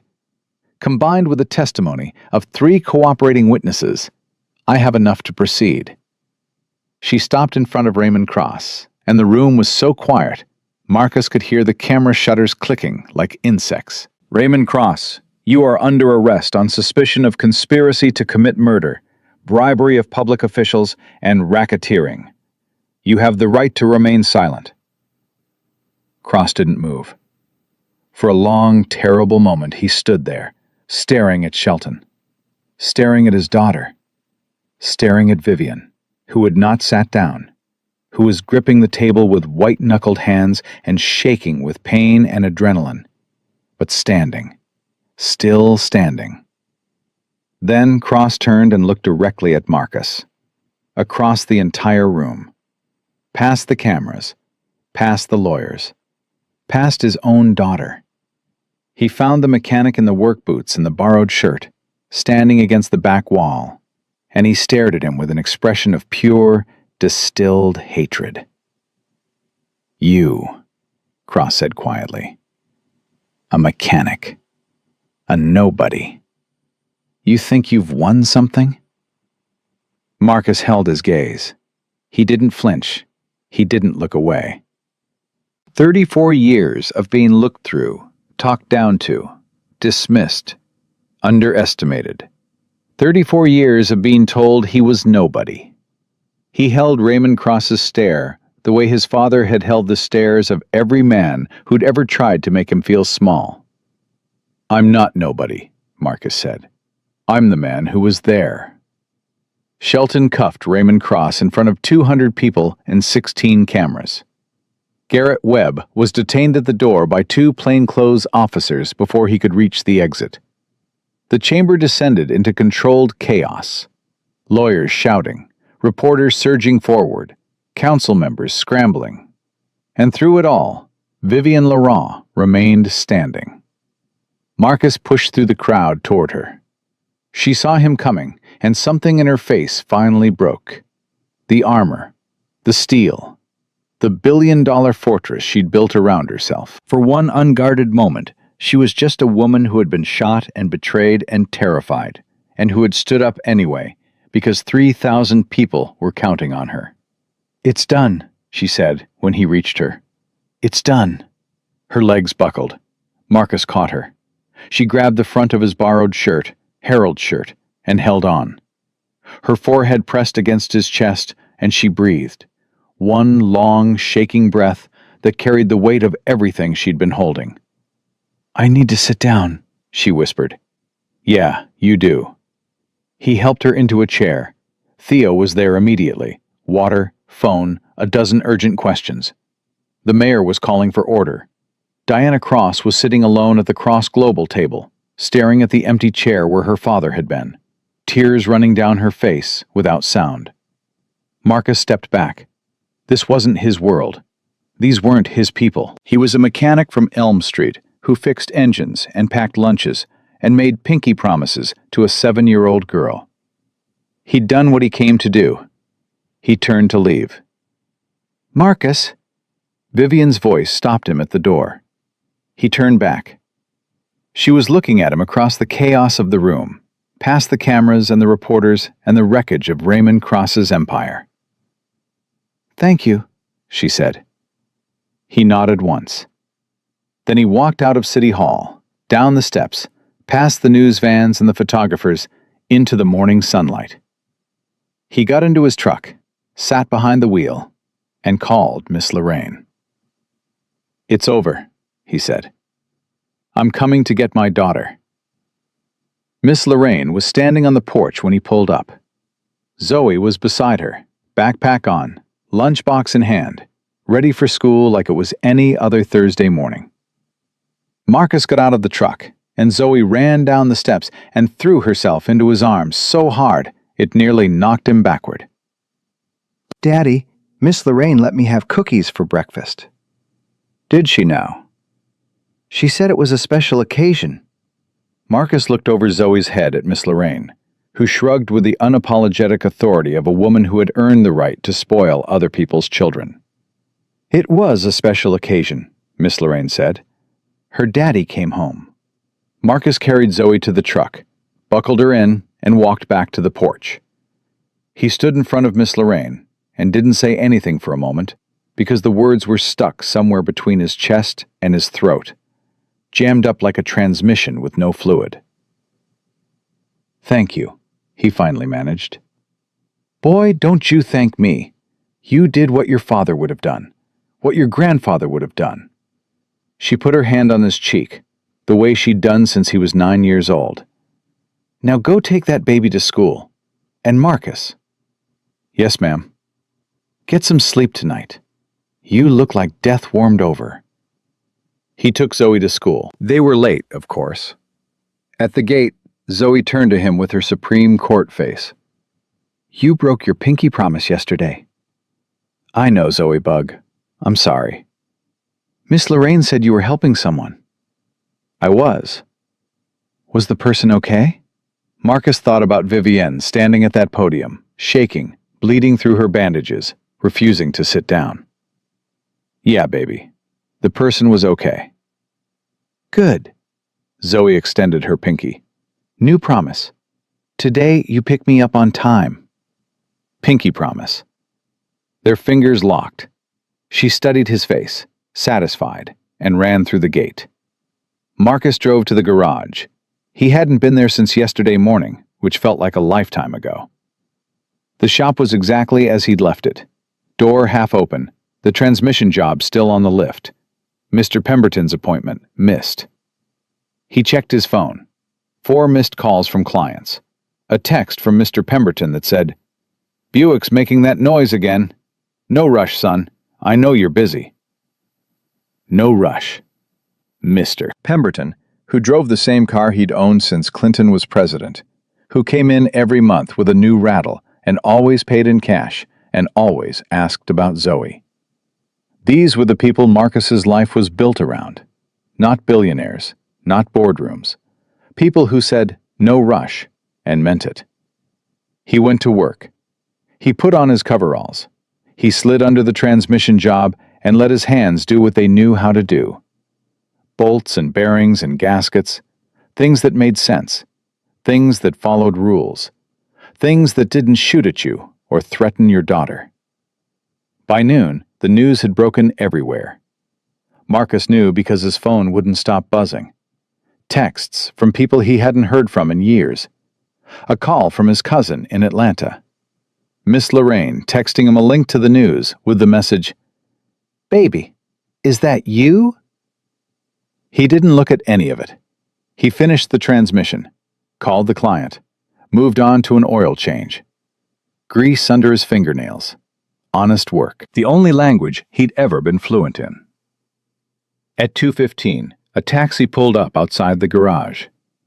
Marcus was under a Honda Accord when he heard the door shut and the click of shoes on concrete. Not heels, flats.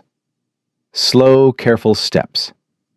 He rolled out from under the car, and there was Vivienne Laurent, standing in the doorway of his shop, wearing the same dark blue suit from City Hall, but with a hospital discharge band still on her wrist. She looked like she'd walked out of a war zone and stopped at a board meeting on the way. "You should be in bed," Marcus said. "Probably."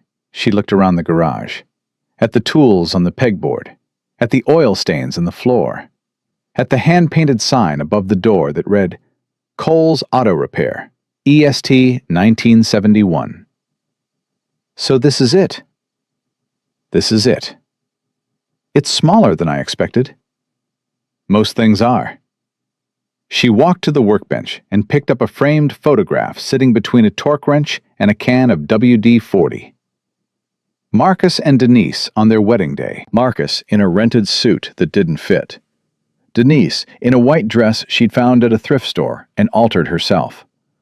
Both of them grinning like they'd just gotten away with something. "She was beautiful," Vivienne said. "Yeah, she was." Vivienne set the photo down carefully and turned to face him. The city council voted unanimously to award the clean energy contract to Laurent Tech. Raymond Cross has been indicted on 14 counts. Garrett Webb is cooperating with prosecutors in exchange for a reduced sentence. 3 council members have resigned. The deputy mayor is expected to resign by Friday. That was fast. It's amazing how fast things move when there's video evidence on every news channel in the country. She paused. Diana Cross testified for 2 hours this afternoon. She gave the DA everything. Her father's personal files, offshore accounts, communication logs going back 5 years. She burned down her own family's empire to do the right thing. Marcus wiped his hands on a rag. That couldn't have been easy for her. It wasn't. I spoke with her after. She's terrified. Her family is going to disown her. Half the board wants her gone. But she said something that stuck with me. Vivienne's voice shifted, softer. She said she watched you stand up to her father in that chamber, and she realized that if a man with nothing to gain could be that brave, then she had no excuse to keep being a coward. Marcus didn't know what to do with that, so he changed the subject. "How's your side?" "Hurts. A lot. I'm supposed to be on bed rest for 2 weeks." She sat down on the metal stool by the workbench, moving slowly, and Marcus could see the effort it took her to keep her face neutral. "But I didn't come here to talk about the contract, or the arrest, or my stitches." "Then why did you come?" "Because I owe you something, and I want to pay it before you have a chance to say no." Marcus crossed his arm. "I already told you I don't want your money." "It's not money. It's a conversation." Vivienne met his eyes. "Sit down, Marcus." He didn't sit. He leaned against the workbench and waited. "Your garage is in one of the most valuable locations in the city," she began. "You're sitting on 3 blocks of prime real estate between the financial district and the residential corridor. Every luxury car in this zip code drives past your door twice a day. And you're doing oil changes and brake jobs for 20-year-old Buicks. Those 20-year-old Buicks belong to people who need them. I know. And I'm not asking you to stop serving those people. I'm asking you to add to what you do. High-end maintenance and repair for luxury and performance vehicles. There are exactly 2 honest mechanics in this city who can work on a Ferrari or a Porsche, and both of them charge $300 an hour. You're better than both of them, and you'd charge a fair price because that's who you are. You've known me for 2 days. I've known you long enough. She pulled a folder from her bag and set it on the workbench. This is a business proposal, not charity, an investment. I put up the capital for equipment, renovation, and marketing. You keep full ownership and operational control. I take 30% equity and a seat on the advisory board, which, for a company this size, means I come by once a month and tell you you're doing a great job. Marcus didn't touch the folder. Why? Because you saved my life, and I want to help you. That's charity with extra steps. No, Marcus. That's business with a conscience. Vivian's voice was firm, but not hard. Patient.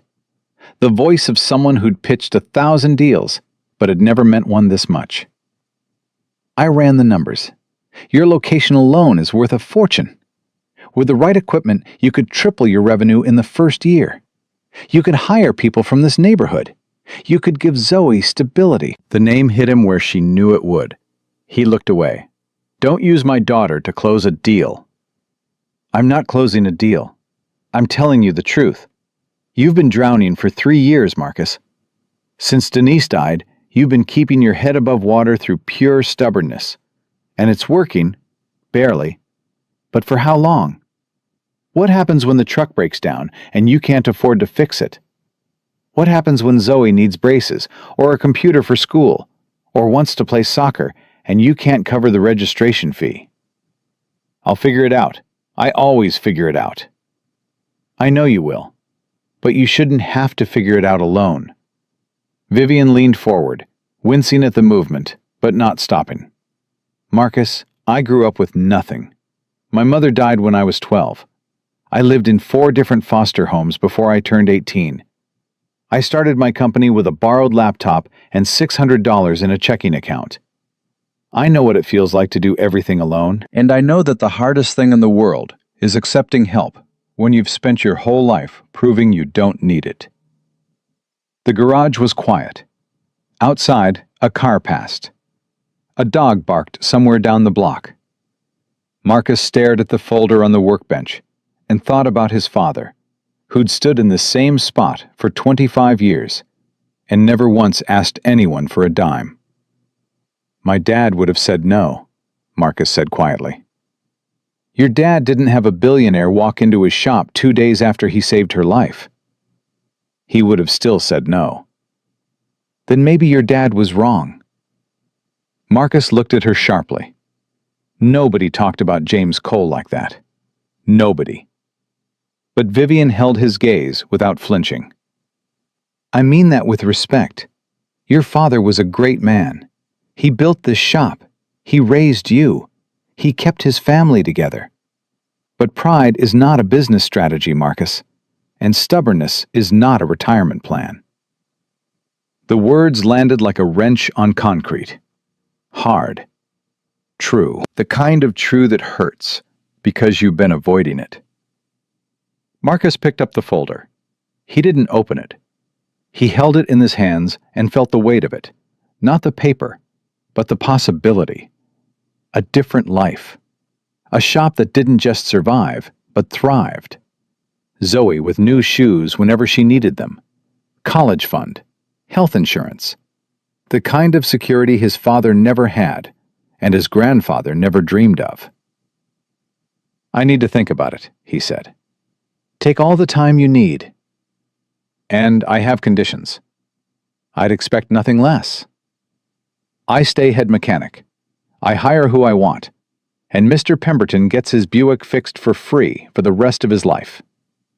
Vivian's lips twitched. Who's Mr. Pemberton? A man who drives a '98 Buick and says, "No rush," when I miss his appointment because I'm busy saving billionaires. Deal. I haven't said yes yet. I know, but you will. She stood, carefully, and extended her hand. Marcus took it. Her grip was strong, despite everything. The surgery, the pain, the 2 days of hell she'd been through. They shook hands in a garage that smelled like motor oil and honest work, And something shifted between them. Not romance. Not yet. Something quieter. The beginning of trust between two people who'd learned the hard way that trust was the most expensive thing in the world.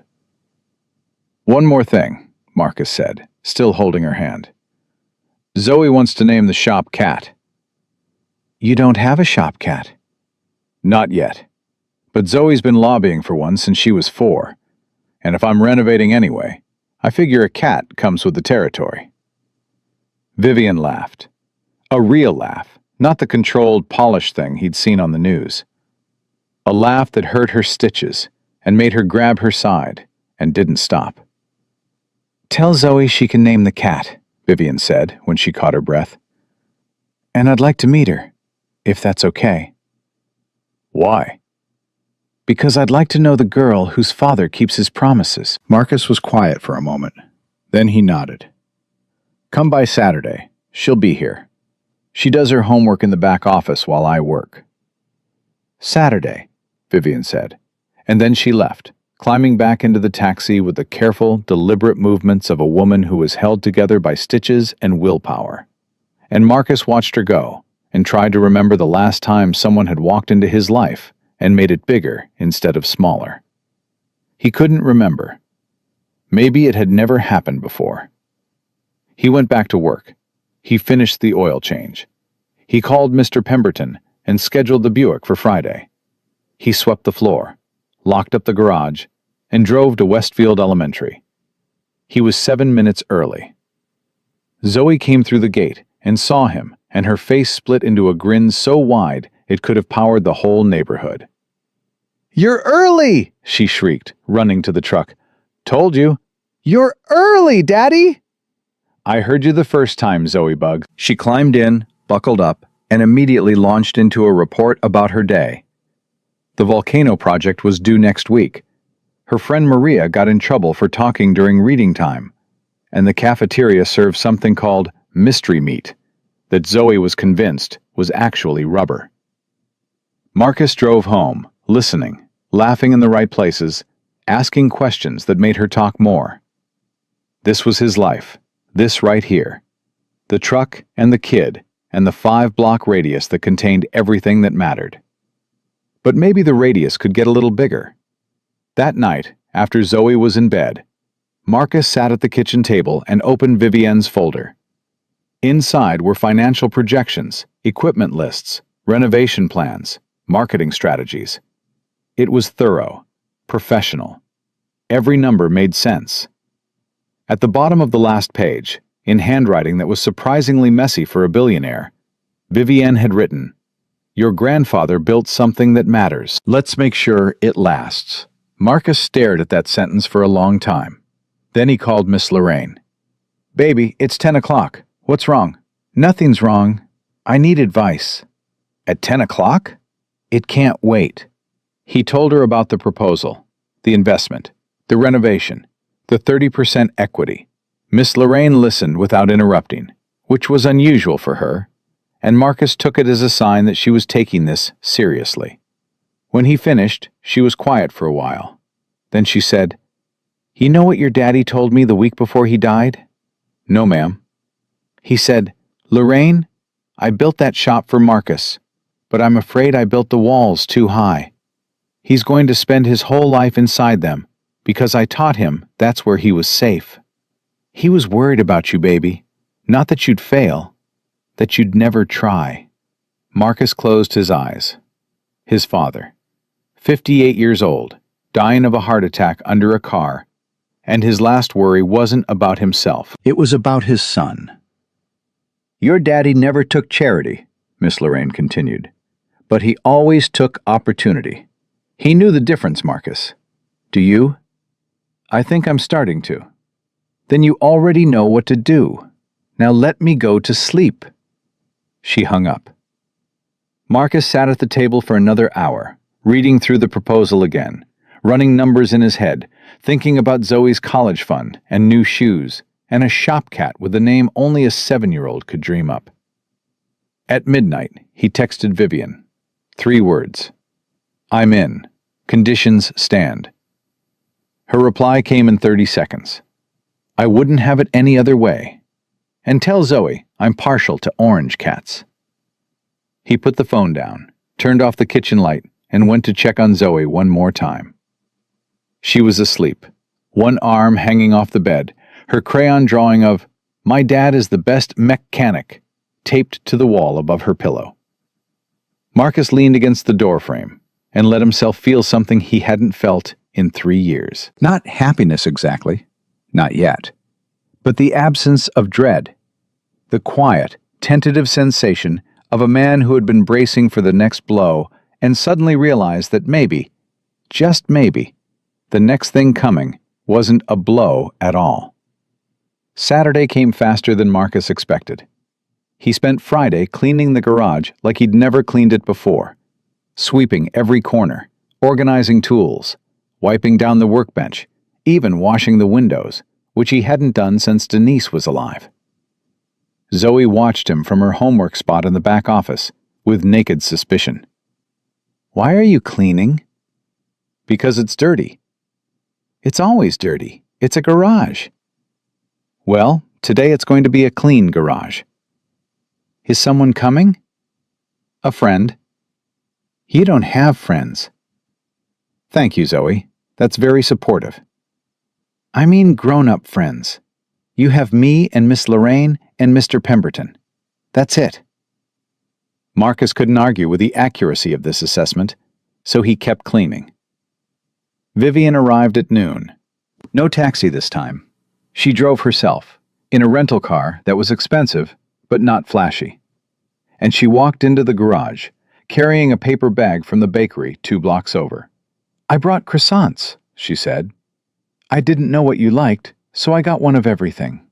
Daddy doesn't eat croissants, Zoe announced from the back office doorway. He eats gas station breakfast sandwiches. Zoe, Marcus said. What? It's true. Vivian looked at Zoe, and something happened to her face that Marcus had never seen before. The corporate mask, the controlled expression, the careful neutrality, all of it dissolved. What was left was something raw and real and almost fragile. You must be Zoe, Vivian said. You must be the lady my daddy saved. That's me. Zoe walked over and examined Vivian with the unfiltered scrutiny that only children are capable of. You're prettier than I thought. Thank you. Daddy said you were hurt. Are you okay now? Getting better every day. Thanks to your dad. Zoe nodded, processing this.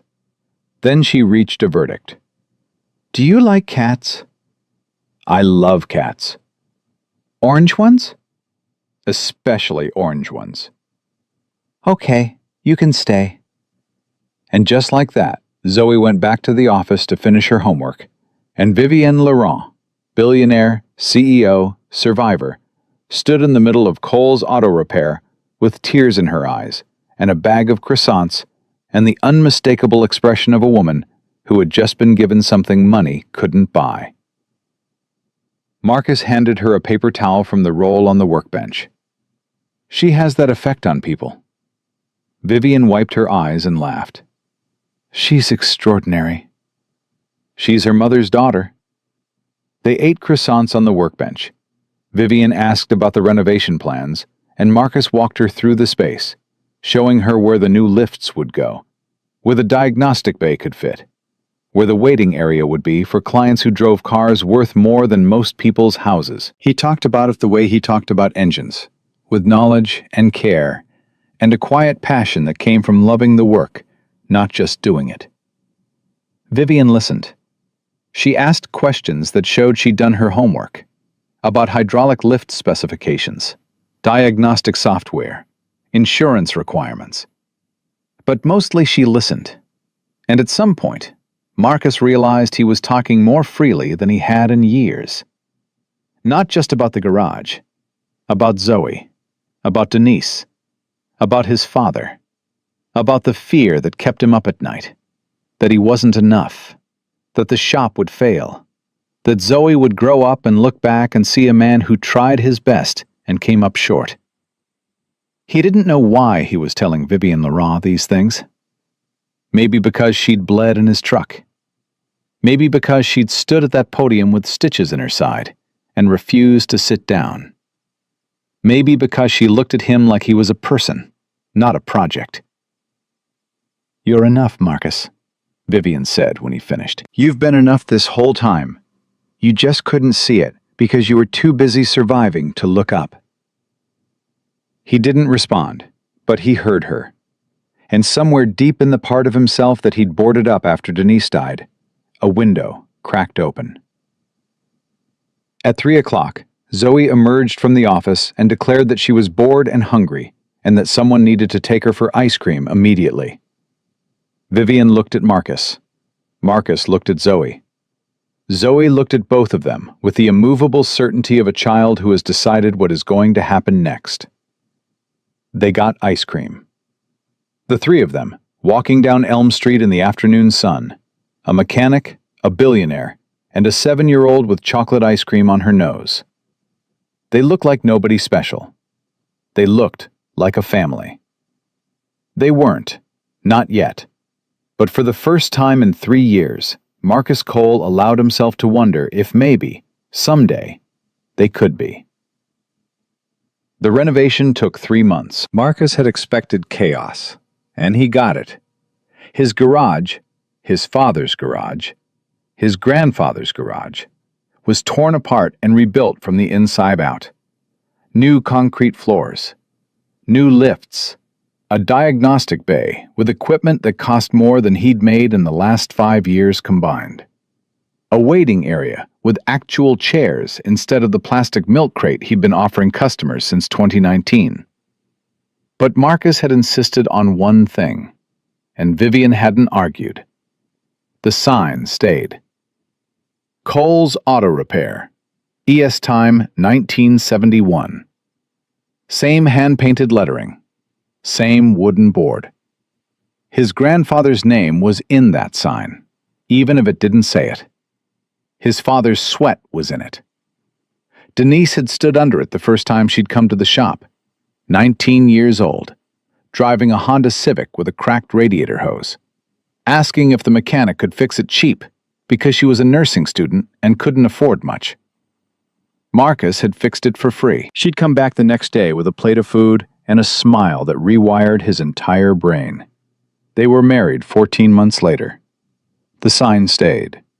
During the renovation, Marcus worked out of a rented bay 3 blocks away.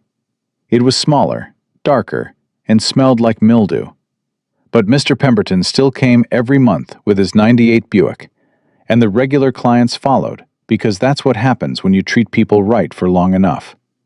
They follow you, even into a mildew-scented rental bay with bad lighting. Vivian came by once a week, sometimes twice. She never came empty-handed. Croissants from the bakery, a new coloring book for Zoe, a box of nitrile gloves when she noticed Marcus was running low. Small things, practical things. The gifts of a woman who paid attention. They talked. That was the thing Marcus hadn't expected. Not the investment, not the renovation, not the upheaval of his entire professional life. The talking. Vivian Laurent, who commanded boardrooms and negotiated billion-dollar deals, would sit on an overturned bucket in his rented bay and talk to him while he worked.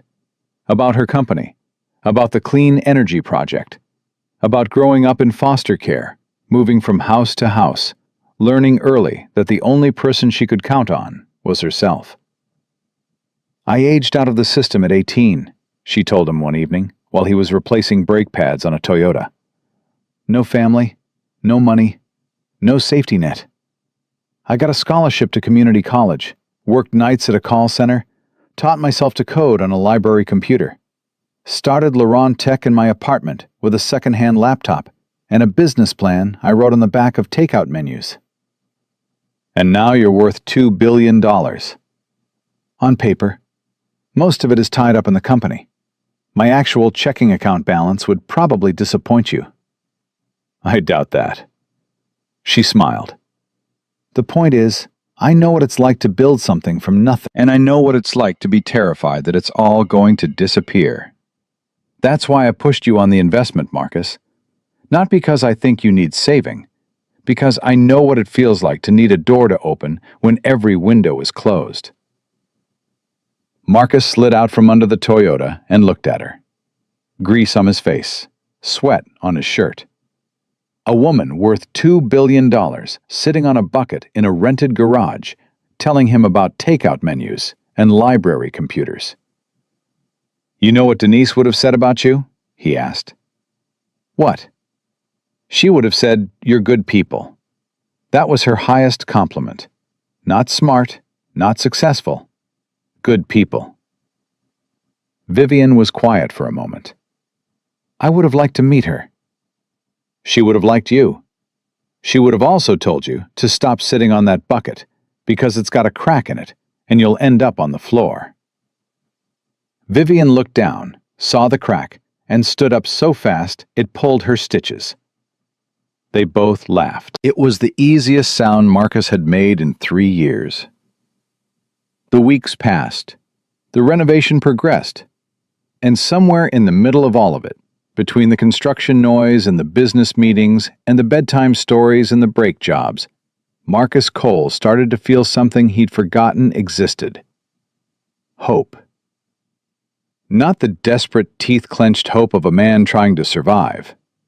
The quiet, steady hope of a man who was starting to believe that maybe the worst was behind him.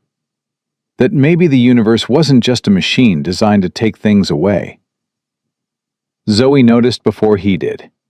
Kids always do. "Daddy, you're smiling more," she said one night at dinner. "Am I?" "Yeah. You used to only smile when I did something funny. Now you smile when you're just driving or cooking or looking at your phone." "Maybe I'm reading funny texts." "From Miss Vivian?" Marcus set down his fork. "How do you know about Miss Vivian's texts?" "Because you do the face." "What face?" "The face." Zoe scrunched up her features into an exaggerated grin. "That face." "I do not make that face." "You totally make that face." He threw a napkin at her. She caught it and threw it back. And Marcus thought about how Denise used to say that Zoe had his stubbornness and her honesty, and that the combination would either save the world or drive everyone crazy. She'd been right about that, too. Raymond Cross's trial began in October. Marcus followed it on the news, mostly because Miss Lorraine called him every evening with updates she'd gotten from watching cable news all day, which she claimed was research and not entertainment. "They got him, baby," she reported one night. 14 counts. His own daughter testified against him. That Diana girl sat up there for 6 hours and told everything. I cried twice. "You cried?" "I'm 72 years old. I cry when I want to." The trial lasted 3 weeks. Garrett Webb had taken a plea deal and testified for the prosecution, providing details about Cross's operations that even Diana hadn't known. The bribery, the sabotage, the brake lines on Vivian's car, the parking lot shooting, contracted through 3 layers of intermediaries, but traceable, with Webb's testimony directly back to Raymond Cross's authorization. Marcus was called to testify on the 8th day. He'd dreaded it for weeks. The courthouse, the lawyers, the cameras, the stairs. He wore Harold's white shirt again, pressed and starched the way Miss Lorraine had taught him, and he sat in the witness chair and told the truth. The prosecutor walked him through it step by step. The gunshots, finding Vivian, the drive to the hospital, the hard drive, Garrett Webb in the parking garage, the phone call threatening Zoe. Cross's defense attorney, a man with silver cufflinks and a voice like polished wood, stood for cross-examination. He smiled at Marcus the way people smile at things they consider beneath them. "Mr. Cole, you're a mechanic, is that correct?" "Yes, sir." "No legal training, no business background, no experience in corporate matters?" "No, sir." "And yet you inserted yourself into a situation involving a multi-billion-dollar corporation, retrieved confidential materials from a private office, and made accusations against one of the most respected businessmen in the city. All within 24 hours of meeting a woman you'd never seen before. That's correct. Why? Marcus looked at the lawyer. Then he looked past him at Raymond Cross, sitting at the defense table in a suit that cost more than Marcus's truck. Cross stared back with the same cold hatred he'd shown at City Hall. Because she was bleeding, Marcus said, and nobody else stopped. The lawyer paused, regrouped. Mr. Cole, isn't it true that Ms. Laurent offered you a significant financial investment in your business? She did. After these events? Yes. So you stood to gain financially from helping Ms. Laurent. I stood to gain a better garage. That's not why I helped her. How can you be sure? Because I helped her before I knew her name, before I knew she had money, and before I knew anything about her business. She was a woman shot in a parking lot. I'm a man who was raised to help. That's the whole story. The courtroom was quiet. The defense attorney looked at the jury, then back at Marcus, and decided not to push further. Smart man. He knew when a witness was unshakable. And Marcus Cole, who had spent his entire life being underestimated, was not going to crack under a suit with silver cufflinks. The verdict came on a Wednesday. Guilty on 12 of 14 counts. Conspiracy to commit murder, bribery, racketeering, wire fraud. Raymond Cross was sentenced to 32 years in federal prison. He was 60 years old. He would die behind bars. Marcus heard the news on the radio while changing the oil on Mr. Pemberton's Buick. He turned the radio off, finished the oil change, and called Vivian. You heard? She asked. I heard. How do you feel? Marcus wiped his hands on a rag and thought about it. I feel like it's over. It is over. Then I feel like I can breathe. Vivian was quiet for a moment. Me too. Cole's Performance and Luxury Auto opened its doors on the first Saturday in November. Marcus had fought Vivian on the name for 2 weeks. She wanted Cole's Luxury Automotive. He wanted to keep Cole's Auto Repair. They compromised the way two stubborn people compromise, by arguing until they were both too tired to argue anymore, and settling on something in the middle. The sign was new, but matched the old one. Hand-painted, same style, same wooden board. Underneath the new name, in smaller letters, it still read E.S.T. 1971. 3 generations. Same corner, same family, different chapter. Marcus hired 4 mechanics, all from the neighborhood. Darnell, who'd been fixing cars in his driveway for years and never had the chance to do it professionally. Sophia, a single mother who'd gone through a vocational program and couldn't get hired anywhere because she didn't have experience. Ty, a 19-year-old who'd been headed nowhere fast until Mr. Pemberton told Marcus about a kid at his church who was good with engines and needed a chance. And Ray, a 50-year-old Army veteran who'd been working at a chain shop for minimum wage and cried when Marcus offered him the job. You're paying me what? Ray had asked, staring at the offer letter. What you're worth, Marcus had said. The grand opening was something Marcus never could have imagined. Not the event itself. Vivian's marketing team had handled that, and it was polished and professional, and exactly the kind of thing Marcus would have been uncomfortable with if he'd been paying attention to it. But he wasn't paying attention to the banners, or the catering, or the press. He was watching the people. Miss Lorraine, in her Sunday best, telling anyone who would listen that she'd known Marcus since he was a baby, and that his father would have been proud. Mr. Pemberton, leaning against his Buick parked out front like a museum exhibit, telling Darnell about the time the engine caught fire in 2017, and Marcus put it out with a shop towel and a Diet Coke. Sophia's kids running around the new waiting area. Theo Park, who had become an unlikely friend, standing awkwardly with a glass of sparkling water and trying to make small talk with Ray about torque wrenches. Detective Shelton came. She shook Marcus's hand and didn't let go for a long time. "You know," she said, "I've been a detective for 22 years. I've seen a lot of people get pulled into things that are bigger than them. Most of them break. Some of them run.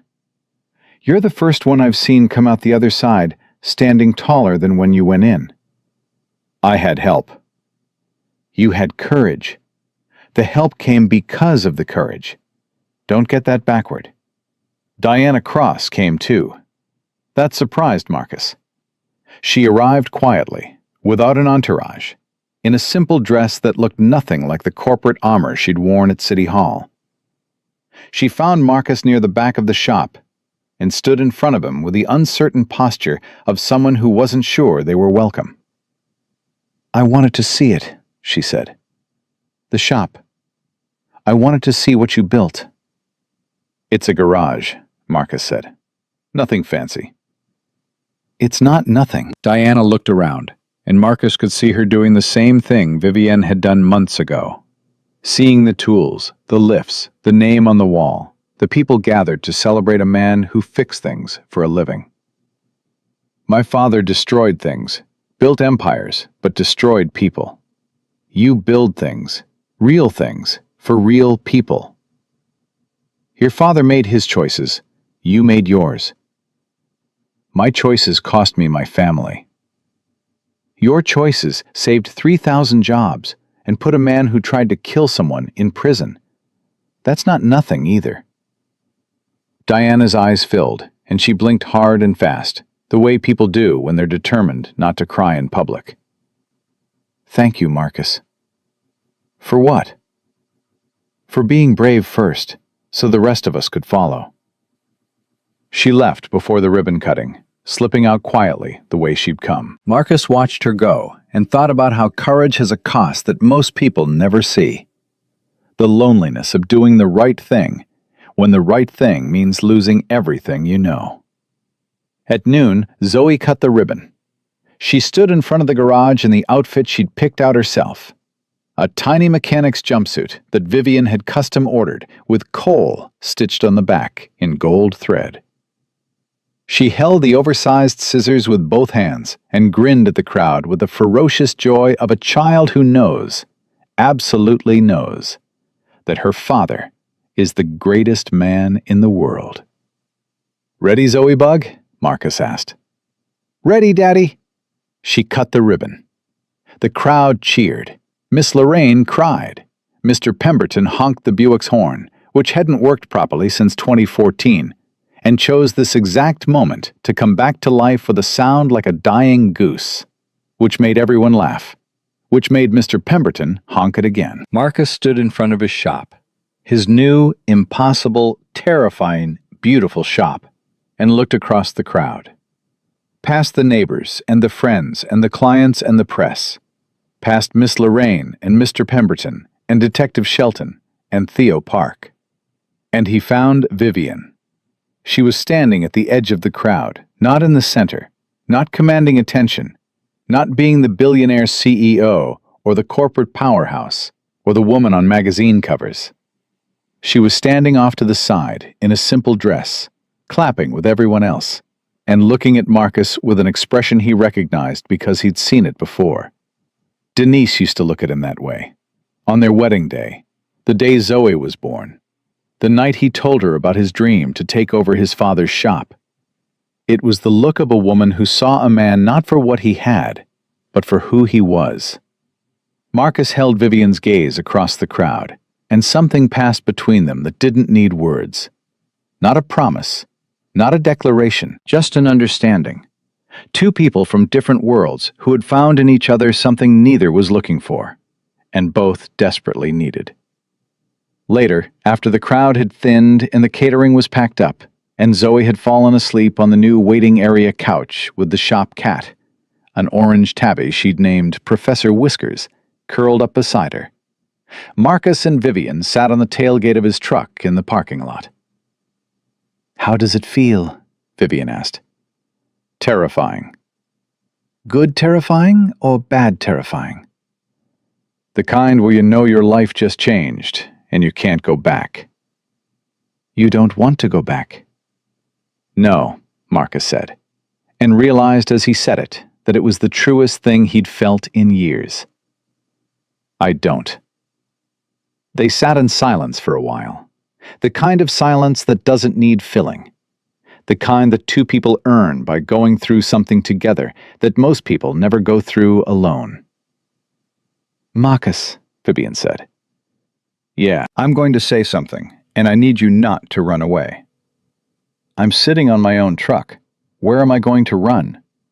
She turned to face him. I didn't come to your garage that first Saturday just because of the business proposal. I came because when I was lying on that operating table, the last thing I thought about before the anesthesia hit wasn't my company. It wasn't the contract. It wasn't Raymond Cross.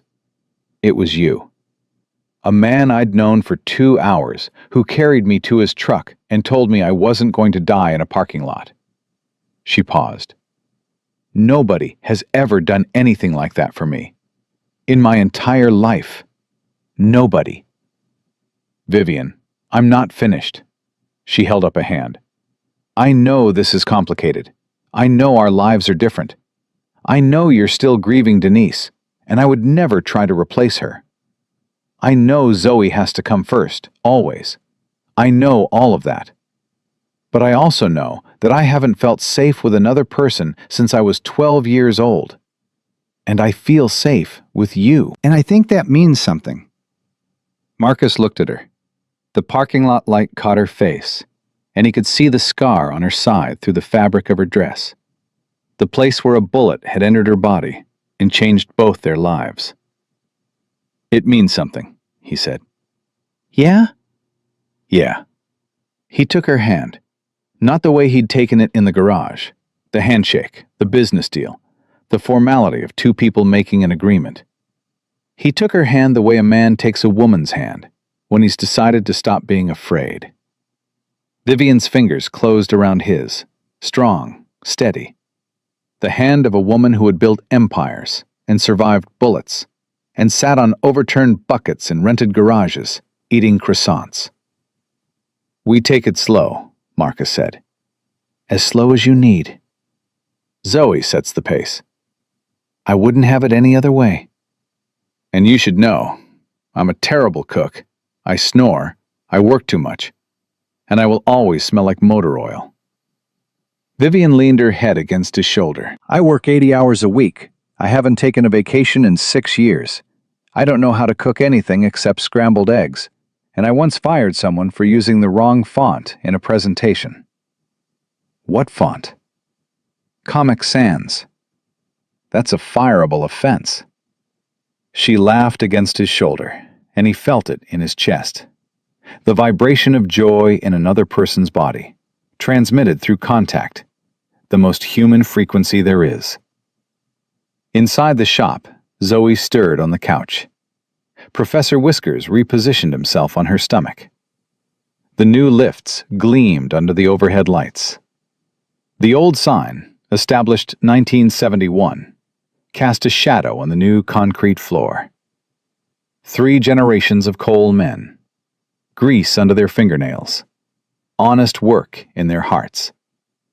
And now, for the first time, something more than survival on the horizon. Marcus sat on the tailgate of his truck, with Vivian Laurent's hand in his, and his daughter sleeping 20 feet away in a garage that bore his family's name. And he understood something that had taken him 34 years and 1 impossible week to learn. He'd spent his whole life thinking that strength meant carrying everything alone, that asking for help was weakness, that the walls his father built were there to protect him. But walls don't just keep things out, they keep things in. And Marcus had been locked inside his own fortress for so long, he'd forgotten there was a world on the other side. Vivian hadn't rescued him. He hadn't rescued her. They'd rescued each other. In a parking lot, on a Tuesday morning, when a mechanic heard gunshots and ran toward them instead of away. That was the whole story. Not billions of dollars, not corporate conspiracies, not courtroom dramas. A man ran toward a stranger who was bleeding, and everything changed. 2 months later, on a cold Saturday morning, Marcus drove Zoe to Westfield Elementary for the winter science fair. The school was warm. The hallways were lit. The heating system, upgraded as part of the Laurent Tech Clean Energy Project, hummed quietly in the walls, doing its job the way good infrastructure does, invisibly, reliably, for the people who need it most. Zoe's volcano erupted on cue, spewing baking soda lava across the table while her classmates cheered. Marcus filmed it on his phone.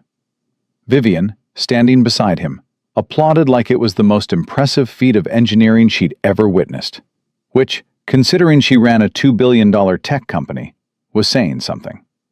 "She's going to be a scientist," Vivian whispered.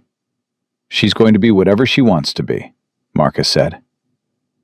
Zoe looked up from her volcano, found them in the crowd, and waved with both hands, grinning so wide her face could barely hold it. Baking soda on her jumpsuit, her mother's smile, her father's stubborn, unbreakable heart. Marcus waved back. He wasn't late. He wasn't worried about rent. He wasn't lying awake at 3 a.m. wondering if he was enough. For the first time since Denise died, Marcus Cole looked at his life and saw something other than a man trying not to drown. He saw a man standing on solid ground. The world doesn't change because of billion-dollar deals, or boardroom showdowns, or headlines on the evening news. It changes the way it has always changed. One person at a time. One choice at a time. One ordinary morning when someone hears a scream and decides to run toward it instead of away. Marcus Cole was not a hero. He was a mechanic, a father, a man who kept his promises. And on a Tuesday morning in a parking lot on Elm Street, that was exactly enough.